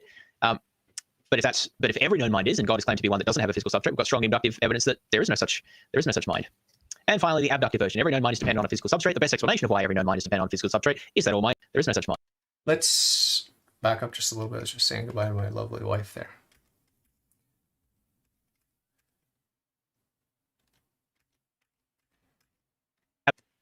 All right, of course, there's a modal form of theological non-cognitivism. Now, next one, argument from the physicality of minds. So, Premise 1, minds require a physical substrate. Minds require a physical substrate. Okay, that depends. I mean, our minds are not physical, but our human nature is both spiritual and physical. We have a supernatural mind, a supernatural soul in a physical, natural body. So, do our minds require physical substrate? Well, it's a dogma of the church that the soul is the form of the body. So that might be true if you're talking about human beings. But God is not a creature. God is pure spirit. God is not composed of parts. God's essence is existence. And God requires nothing. Right? So if you're talking about creatures in premise 1, you could argue that. If you're talking about God, then no, you're wrong. We've had sort of similar arguments before, but this is a bit... And of course, we see right away, premise 2, God is purported to be a mind without a physical substrate. True. Therefore, God does not exist. Well, it depends. If you were saying in number 1, if you're sneaking God in there and saying his mind requires a physical substrate, then it's just false. And if you're excluding God from premise 1, then you've got an invalid and unsound argument. A bit differently formulated. This is from Unreasonable Faith, this one. We know do require that. Whether God does not exist. Skipping ahead. Bias 5. Skip. But if that's the explanation of why, of course, if, I was going to say, if something like substance dualism is true, doesn't it kind of make, like the whole theology of like Jesus being, the incarnation being like God's kinesis or whatever, his kenosis, I can't remember, the emptying of himself, whichever the theological term is that they use, and dying on the cross and stuff, doesn't it make that kind of trivial? Like, let's say Jesus like knew that substance dualism was true. Well, he's just like, well, I'm just a soul. Like, I don't care what you, like if I knew I was like a soul, right? I wouldn't really care about dying. In the incarnation, God took on a human nature. The second person of the Trinity took on a human nature, and a human nature is body and soul. Soul and body. Natural and supernatural. Physical and immaterial. So that's point number 1. Point number 2 is that, well, if Jesus knows that death is not the end, then he shouldn't be worried about death. Well, that is absolutely correct, sir. Congratulations. You finally understood Christianity. The reason Jesus Christ was troubled in his human nature is because, well, first of all, suffering is repugnant to our human nature, right? That's number 1. And more importantly, he's troubled by the betrayal of his creatures. He created the very people that were torturing and killing him unjustly. So he's worried about them, that they are going to hell if they don't reform and they don't repent. That's why he said on the cross, forgive them, Father, they know not what they're doing. So his main concern, Jesus Christ, the God-man Jesus Christ, his main concern is not the physical discomfort, the pain, or even the betrayal. His main concern is the salvation of the souls of those creatures that he made so generously and so lovingly. He wants all of his creatures, all of his rational creatures to be saved. It's too late for the angels, but the humans still have a chance to repent so long as they have the breath of life in them, just like the good thief said yes at the last minute. So get it straight, Nathan. I'd just be like, yeah, do whatever you want with my physical stuff. Like, I'm just going to go and exist in platonic heaven with the forms. Like, well, to a certain extent, we can say, yeah, dispose of my body how you will. Like Saint Monica, the mother of Saint Augustine, said, I don't need a funeral. Do what you want with my body. I don't care. I'm going to heaven. Right? So in a certain sense, we can have that attitude as a saint. But on the other hand, we have to recognize that we're going to be reunited with our bodies in heaven after the final judgment for most of us, and meaning that Mary already has her body in heaven, and Jesus has his body in heaven. Most of us won't get our bodies until after purgatory. Sadly, I don't want to go to purgatory, but looking like I'll probably end up there unless I can become a martyr of some sort, one sort or another. But my point here is that the body is good. We are made by God to have a body, and so we have to steward not only the earth, but we have to steward these bodies. Our bodies are temples given to us by God. We have to make them temples of God by keeping them clean and healthy and safe and all the rest. So that's important to bear in mind if you're a Christian. So I'm going to push stronger than that. You've just raised an interesting point here. So if humans are souls, then God didn't become human, did he? He didn't become a human soul. God took on a human nature. A human nature is comprised of, wait for it, body and soul. Hello. And is that, yeah. God took upon himself a human body, but he didn't become a human, because a human is not a body, right? Or even an embodied soul. It's just the soul is the human. This is what some of the substantialists say. You are a soul. But if that's not the Christian teaching. A human being just is a human type soul, then God could not have become human, not fully human. He just took on himself a body. God is fully human. The human nature that he took upon himself is united mysteriously with his divine nature. Just as in the human being, we have mysteriously united within ourselves by God the immaterial soul, which is supernatural, and the material natural body.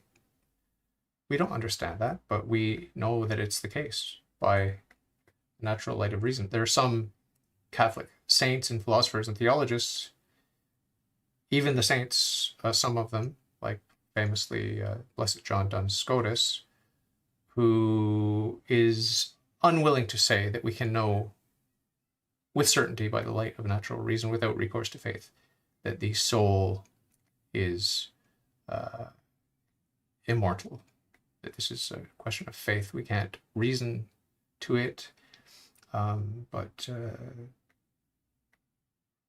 nonetheless, it is a fact that we have a natural body, a supernatural soul. But he still had a divine type soul, presumably. I never thought of that before. Yeah, I wonder how they would fit that. That doesn't seem to make a lot of sense. If God really did become human, then it seems that, like, the hypostatic union of the divine and human natures in Christ, that's the technical term, the hypostatic union.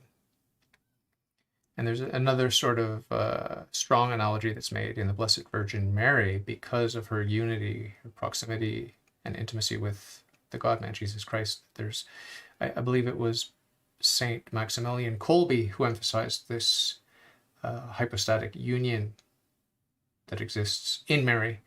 I'll need to look into that to get the details, but it does ring a bell. I think that's what I read somewhere. To be human is to have a human body. And obviously there'd be like the suffering and stuff of Jesus' experience would still have happened. So they'd have that. But are they really going to say, I don't know. Like it just seems from like his soul's point of view, like what's actually going on. Like so like let's say after Jesus died on the cross, like what was his soul's experience then for a while? Was he just in platonic heaven? Was he he was in Hades? What does that mean? He's in Abraham's bosom. What about those who are like sleeping? Those saints who are fallen asleep. What does that mean? Like, where are their souls? What are their souls doing? Are they just like God's actually? There's an even more like ad hoc thing. They're just chilling. Whereas, there's like a metaphysical process where most souls like they die and they're in like soul heaven or whatever. But for these souls who died before Jesus had died, who had to go to Abraham's bosom, those souls God has to switch off, and then he switches them on after Jesus has died and paid the price. That like it just is a big nonsense to me. Of course, it's nonsense to you because you don't even know what the uncaused first cause is, the necessary being, the being whose essence is existence, that than which nothing greater can be conceived. You don't even grasp that, right? Metaphysics 101. You don't grasp that. So obviously you're not going to grasp Christianity. Stop trying. Yeah, I mean, there aren't explicit arguments here against substance dualism, apart from the ones that we've shown, like of this form. But I think, it does raise these additional problems about what happens to souls after death and how Jesus could have become fully human without a human soul. Or because then if you say, well, God turned his soul into a human soul, but then he can't be fully divine, right? If to be divine as a divine soul. Well, I suppose just there is no confusion or admixture. When the divine takes on the human nature, there's not a blending, a mingling, or anything else taking place. It's a hypostatic union. Fully God, fully man. These are arguments from the physicality of minds, but then I suppose there's like arguments from assuming the non-physicality of minds that you get all these like weird contradictions with your theology and stuff that don't seem to make sense. Yeah, that's so Roe Jogan. That is the purpose of the stream. It is arguments against Christianity. Although some of the arguments do have a conclusion that God does not exist. But if you prefer, you could just say that the Christian God does not exist. If you think that that's sort of more consistent. All right, moving on. There's even a prima facie. I forgot about this one. We haven't seen a prima facie in a while. So every known mind is dependent on a physical substrate. The fact that every known mind is dependent on a physical substrate yields prima facie reason, or prima facie evidence for thinking that all minds require a physical substrate. So therefore, we have prima facie reason to think theism is false. Interesting one there. All right. Now, this is another one I pinched from from Philippe Leon's list called The New Paradox of Omnipotence. So let me remind myself what this has. According to theism, God's omnipotence is an intrinsic property that God necessarily has. So that's standard theistic view. However, omnipotence cannot be an intrinsic property since it can only be defined in relation to external tasks. Therefore, theism is false. So this was my formulation of his argument. So I think that he had more to say about it than this, but I thought it was kind of interesting. According to theism, God's omnipotence is an intrinsic property that God necessarily has. True. Number 2, however, omnipotence cannot be an intrinsic property. False. Since it can only be defined in relation to external tasks. It's not a necessary, the creation is not a necessity. God creates freely. Everything that God does ad extra is done freely. So the act of creation is done freely. And that freedom flows from the essence of God, and the omnipotence flows from the essence of God. And like we discussed before, in classical theism, aka monotheism, all of the pure perfections are identical among themselves and with God. So I'm trying to understand what they're saying here in number 2. Omnipotence cannot be an intrinsic property. We know that's false, but why are they saying that? They're saying that because they think that it can only be defined in relation to external tasks. Omnipotence can only be defined in relation to external tasks.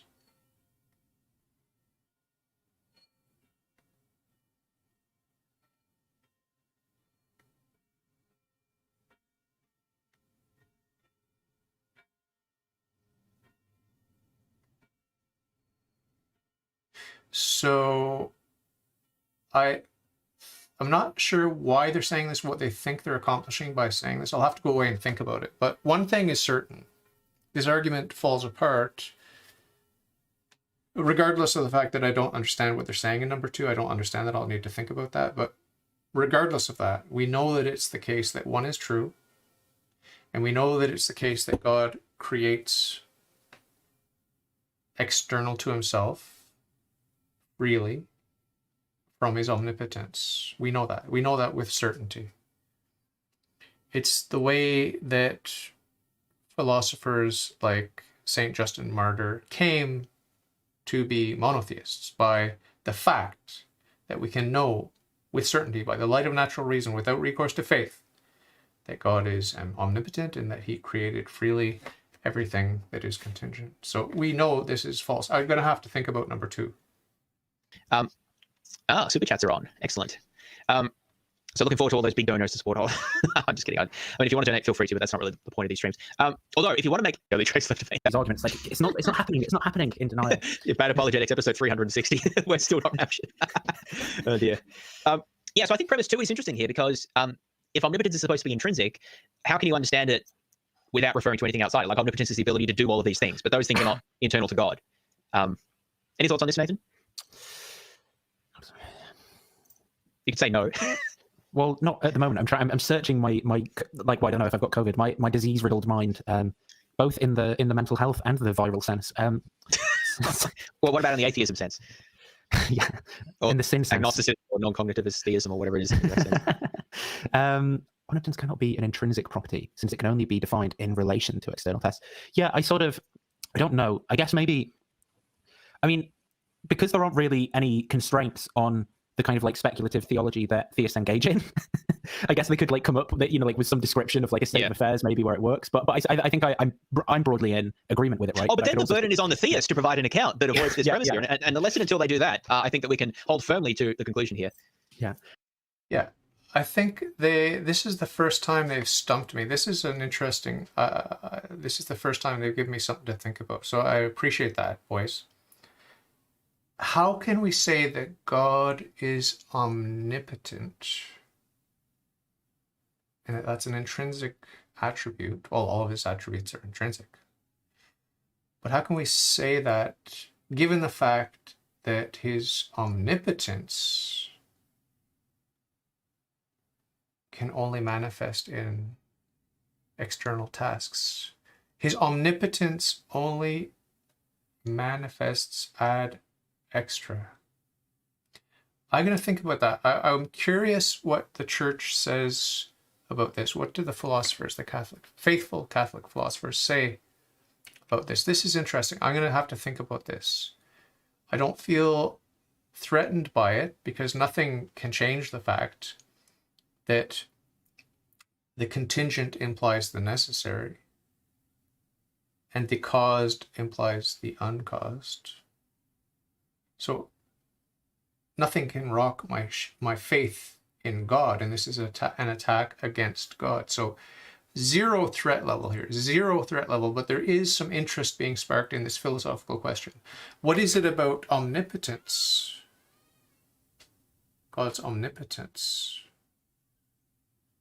And the fact, the alleged fact, the ostensible fact that omnipotence is only used ad extra. Or is it the case that omnipotence is in fact required for having one's essence be existence? God does not cause himself per se to be, but God's reason for being is not in another, it's in his own being. Is that the omnipotence that's intrinsic? Is the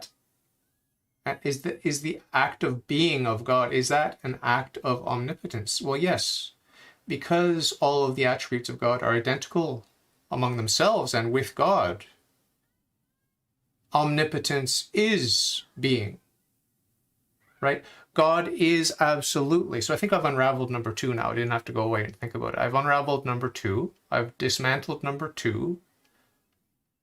I've deflated number 2, because all of the attributes are identical among themselves and they're all identical with God. Therefore, just like the principle of equivalence that Einstein came up with, whether it's true or false, I believe it's true, but a lot of what Einstein said, I believe, is false, obviously.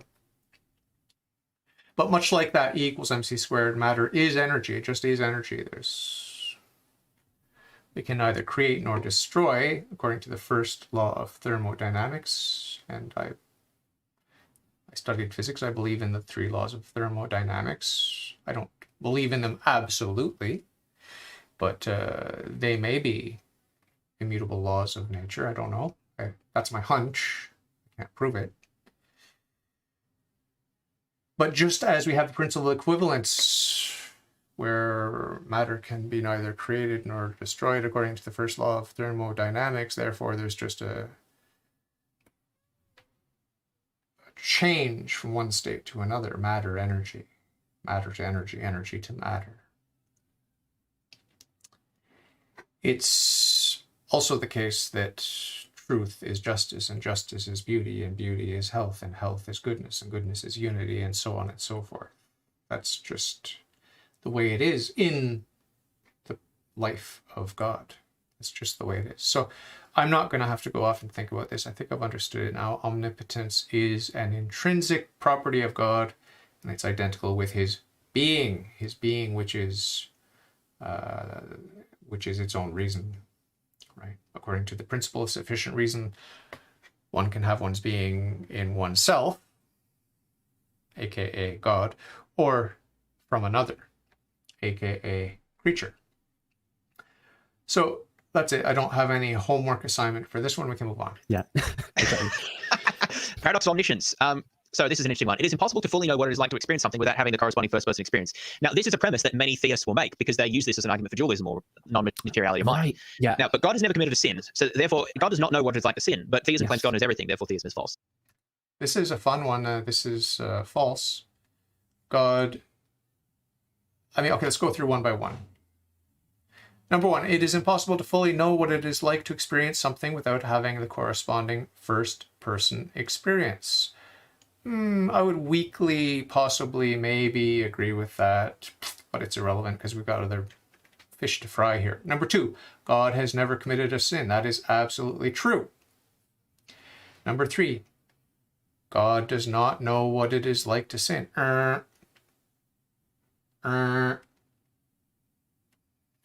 God knows everything. Okay? So this is why atheists don't know how to think straight, because they know, they should know that God knows everything.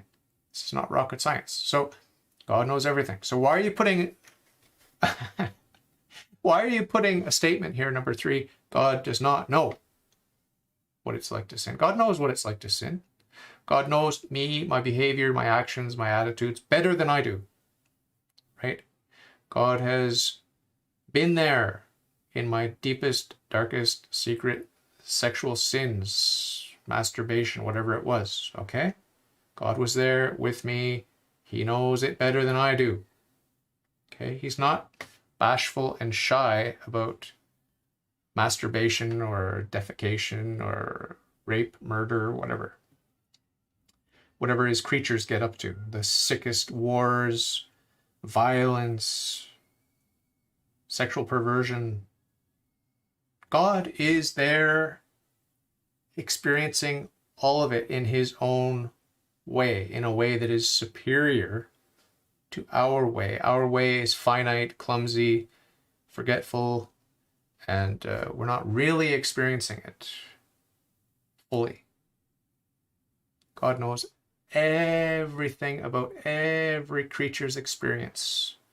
That mosquito that you swatted and smashed and killed on your leg when you're at the cottage, God experienced that. God was in that experience of the mosquito. God, in a certain sense, lives that eternally.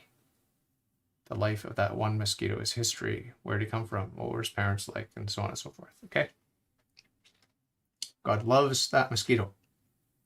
And you killed that mosquito. Are you going to hell because you killed that mosquito? It depends what your intention was.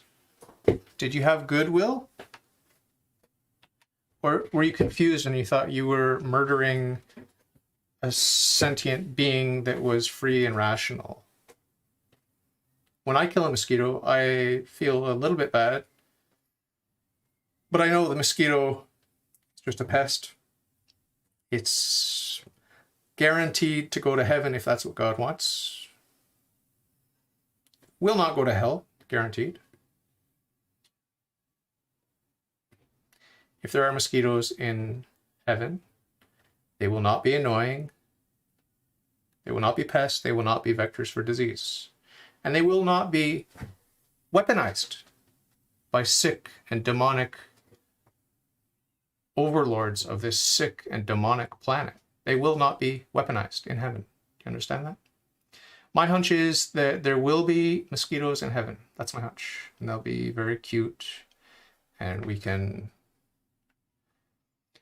explore them just like we can explore every other marvelous part of creation. So God knows what it's like to be a mosquito. God knows what it's like to be a human being, a sinful human being. God knows very well, better than any human, any non-divine human. I think this is what differ on whether God knows what it is like to sin. This is like the I don't know if it's panpsychism, the pantheism type thing as well, where it's like, there's this creator-created distinction, but God also doesn't know what it's like to be you, but there are some facts about what it's like to be you. Some irreducible qualia facts. Yeah, so I actually think this is a good argument, or at least, you could maybe tweak it a bit, but the fundamental point that's being driven out here is quite a relevant one. Because it would seem to, maybe this is another example of inconsistent properties argument. So suppose you deny that God needs to, I haven't put that explicitly in here, but suppose you deny that God needs to have knowledge of what it's like to sin to count as being omniscient. But then it seems like that there's things that God doesn't know, which could actually be quite important. And so there'd be a greater being that does know those things. On the other hand, if you say that God does have that knowledge, then you might say, well, does that detract from the omnibenevolence of God, knowing what it's like to do all these sins? Think about all the heinous sins that God knows what it's like to do. That seems to detract from his majesty and beneficence, right? So maybe you can draw out that tension that way. Nothing detracts from God's greatness, his goodness, or his magnificence, or anything else. His sovereignty, his innocence, purity, chastity. Nothing. God has seen every porn film, every internet porn site, every snuff film, all the pedophilia, everything. The sickest stuff, God has seen all of it, all. God knows more about that sick stuff than any individual human, any group of humans, all humans collectively throughout history. God knows everything.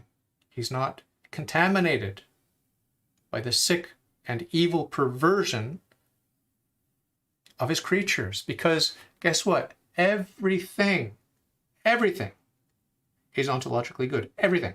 Examine child snuff porn film where they're torturing and raping and killing innocent babies and infants and children.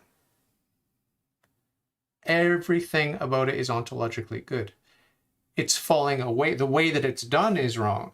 There used to be an expression back in the late 90s, early 2000s. You're doing it wrong. Well, that's what God says to us. We're doing it wrong. But everything that we crave, everything that Satan offers the sick pervert that's making snuff films and selling them to get his drugs and sex, whatever he's into. Everything that's being produced, everything that that person is craving is good. Satan's offering the good gifts of God. Intimacy is good. Innocence is good. Pleasure is good. Sex is good. Now, I say these people are not having sex, right? When you're doing anything other than Catholic sex, meaning one man, one woman, natural man, natural woman, married, committed to each other, giving to each other completely without reservation for the love of God and within openness to life, new life. Anything other than that, Catholic sex, anything other than that is just a more or less sophisticated form of masturbation. It's just a more or less sophisticated form of masturbation. That's all it is.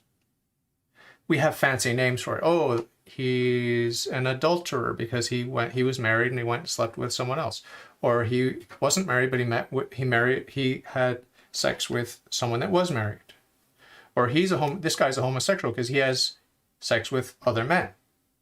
Or this guy's a swinger because he has group sex, right? Or this guy's a rapist because he has sex with women that don't give consent, or whatever. All of these labels, adulterer, rapist, swinger, homosexual, these labels, they're useful, but it's a shorthand to say he's having sex with men, this guy's having sex with children, this guy's having sex with someone who's married. The word sex that they're using there, they're using it in a very loose sense. I would say they're not having sex in any of those perverted contexts. They're masturbating into the butthole of a child, or into the mouth of a hooker, or into the hand of a gay gentleman, or whatever these guys get up to. I mean, it is sickening to think about it, but I understand they want intimacy, they want pleasure, but you're looking for love in all the wrong places, people. It's mainly men, but I mean, women, I guess, also have their own sexual fantasies and desires that are perverted, and can't just protect women out of a naive sense that only men are horny, sick, and perverted, right? So men and women are looking for love in all the wrong places, but the things they're seeking, that intimacy, the pleasure, the power, is a big part of a lot of this sexual perversion is power. I mean, another category is incest. All of these things, I understand all of the ontological goodness that's involved. Even in the torture, rape, and murder, and the violent parts, okay? Even in there is nothing that is not ontologically good, because the things are ontologically good. But the way you're going about it is evil, falling away from good. St. Augustine famously said, evil is not a thing, but it's a way. It's a way of doing, it's a way of being. And that's because goodness is defined as being, is defined in terms of being. That's why God is the highest good, because he preeminently has existence, being, life. Satan and his minions, I don't know who is the lowest of the low in the hierarchy of hell. It's really tempting to say Satan is the lowest of the low in hell. He suffers the most. He's the most heinous, the most evil, meaning that he lacks good to the most preeminent degree. It's tempting to say that, and I think that might be what the church teaches, what the theologians agree on, or I don't know if there's any solid teaching on this. But part of me thinks that we can expect the unexpected, and that human beings, because of the privileges that we've been given by God, the second chances that we've been given, the third chances, the fourth chances, the fifth chances, the sixth chances, the almost infinite chances that some humans are given by God, with all the graces, the actual graces, sufficient for conversion. Because of that, I'm not sure. I'm not sure if Satan really is the lowest of the low. I'm not sure. I'm not sure about that. It could be. Because of the mystery of iniquity, it's so bewildering. How could a bright and beautiful seraphim angel in the highest of the highest, how could he have fallen? So perhaps he is the lowest of the low. God only knows, and perhaps at the final judgment we will get to see the hierarchy, right? I think we're going to get to see even the hierarchies in heaven and in hell. And we're going to know our place in heaven, God willing, or our place in hell. And if we do, God willing, make it to heaven, we will, I think, be able to see that place that was prepared for us in hell by Satan and his demons, specially designed for each one of us. So it's interesting, but it's also very spiritually profitable to meditate on the four last things: death, judgment, and then heaven and hell. Which way do you want to go? I think the choice is clear. So I'm pro-choice. I want you to choose, but I want you to choose wisely, choose life. Or you could direct the tension this way. Does God know what it's like to have gay sex? Yeah, I just went through all that. God knows everything about everything. And the reason it doesn't disgust him is because everything is good. He looked at creation. He saw all the gay sex, and he said, it's very good, ontologically. He also, in his justice, punishes those who choose lower goods over higher goods, right? We have relative goods to choose among here, and we have to work it out with fear and trembling. What's the higher good, the highest good among the options, and choose that. Even though it's painful, it's inconvenient, it's annoying, it's boring, it's not as exciting as the other stuff, right? So God knows about all of his creation, how it all played out, and he said it is very good. Doesn't mean that when we turn away from God, when we fall away from goodness and being and truth and justice and goodness and purity and chastity, when we turn away from that and the source of that, which is God, doesn't mean that we're not going to be suffering the consequences. God said it's very good, but that very good assessment included the very good justice that's meted out to sinners, unrepentant sinners. It's very good. That's why when we're in heaven looking down on our loved ones burning in hell, we're not disturbed in the slightest, because we understand how it's all very good. It's not like this naive Sunday school depiction where we say, oh, in the creation story, God said it's all dark. Oh, and God was angry. No, God is outside of time. God created time. He is not unaware of any eventuality. So when God said it is very good, he meant it, and he meant all of it. Because he's not stuck in time. He's not on the edge of his seat, waiting, watching, and waiting to see how we're going to mess up. He knew how and when and where and why each and every one of us would choose for him and choose against him. And all the consequences that are entailed by that. Okay. What do you think, Nathan? Does he know or does he not? I mean, Jesus kept, a fair few guys around. 12 of them, I think. Yeah. I mean, have you ever seen, what's the Andrew Lloyd Webber, Jesus Christ Superstar? Have you? So I don't understand. They're going to claim that they're apes. These atheists, these moronic ape monkey bots are going to claim that they're apes and that there's nothing wrong with being a homosexual, right? Let's get this straight, okay? Nothing wrong with being an unrepentant homosexual. Nothing wrong with it. It's not perverted, right? That's what they want to say out of one side of their mouth. And they're going to turn around now and snigger and laugh as they mock the God-man Jesus Christ and they accuse him of being a flaming homosexual. Okay? So, can you spot the hypocrisy? Can you spot the cognitive dissonance here? Pick a side. Okay? Either you're just a beast and lust is good.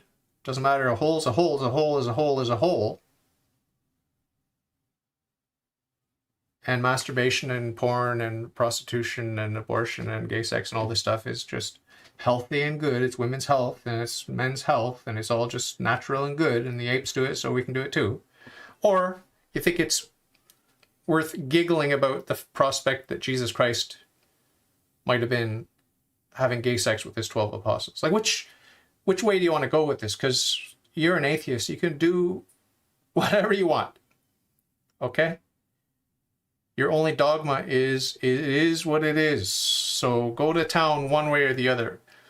But it seems like you're a little bit uncomfortable with your own teachings, right? When it comes to things like sexual perversion. If you're going to mock and ridicule Jesus Christ for being, as you would suggest, homosexual,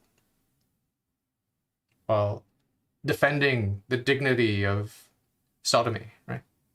Have you ever watched that? I only watched it a couple of months ago because V really likes it as a musical. But I actually think is like from a historical perspective, it's pretty interesting. Like Judas is like kind of like, so Jesus is like this apocalyptic prophet, and Judas is kind of like, come on Jesus, it just started out as this and now it's gone too far, and it's all kind of like going to Jesus' head. You know, like the stuff that people are like telling him, and but there's also quite a lot of like sort of like homoerotic tension there as well between the apostles as well. I think when people dramatize like the kind of like historical elements of the gospel narrative, so there could be like scope for a lot of like homoerotic type stuff going, or like, you know, like at least a sexual tension there. Like you've got to imagine like 12 guys who are like sleeping together and stuff, and they're not, you know, like they're all, I guess some of them are married, right? But are their wives coming with them? I mean, I don't know. Yeah, there's stuff going on. Maybe I don't know.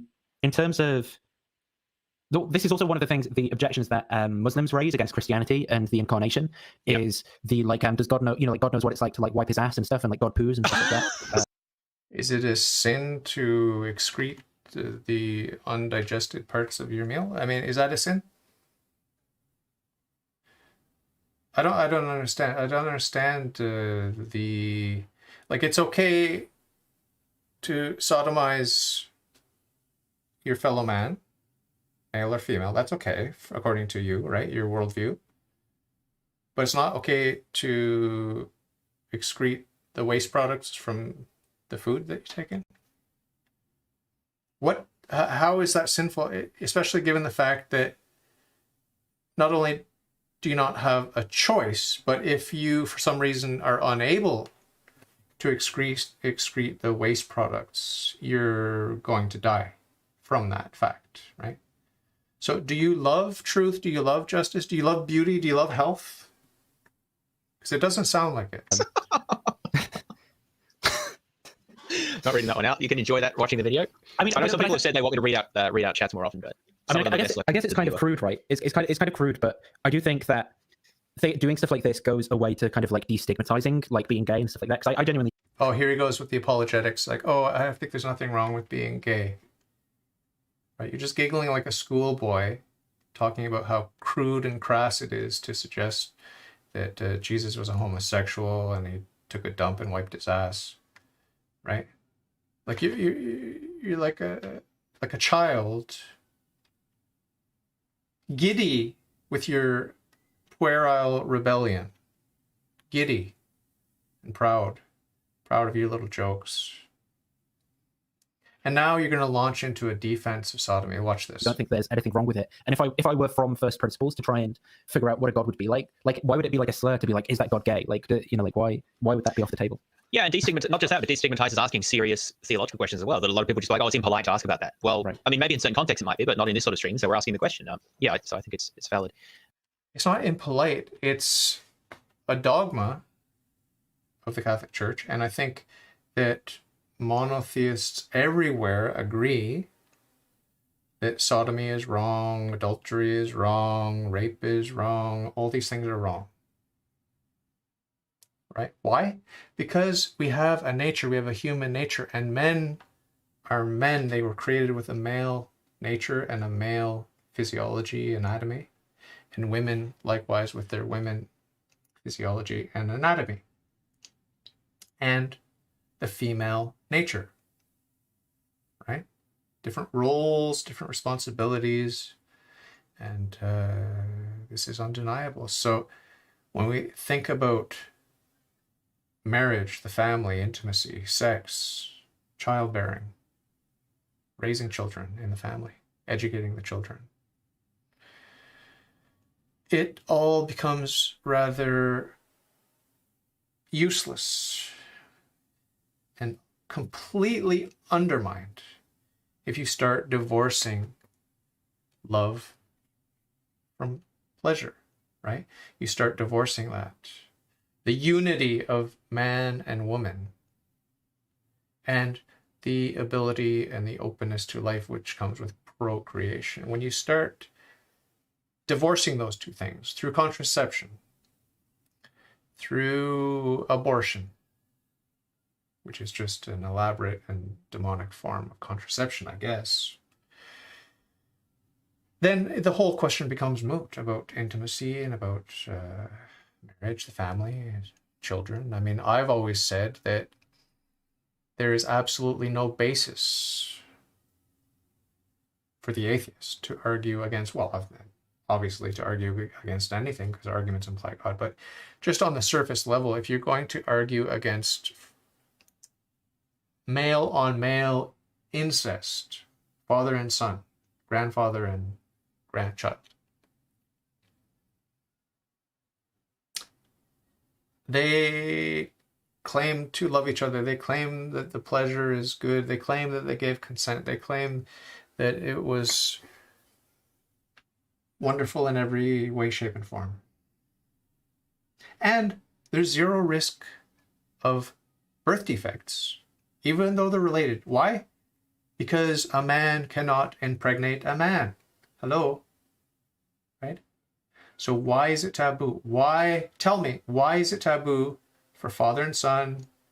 And why not throw in the grandfather too? All three of them going at it, doing a little circle.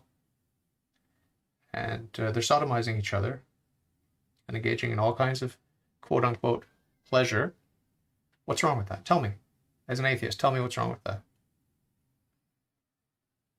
All you can say is, it is what it is. It's a sick religion you belong to, boys. All right. So paradox of omniscience. Of course, there's a modal version of that. The problem of divine hiddenness. This is... Okay, so we're going to leave it there. I will continue. We have gone over 2 hours, and I don't want to stretch it out too far. So thanks for being here. Take care of yourself. We'll talk soon.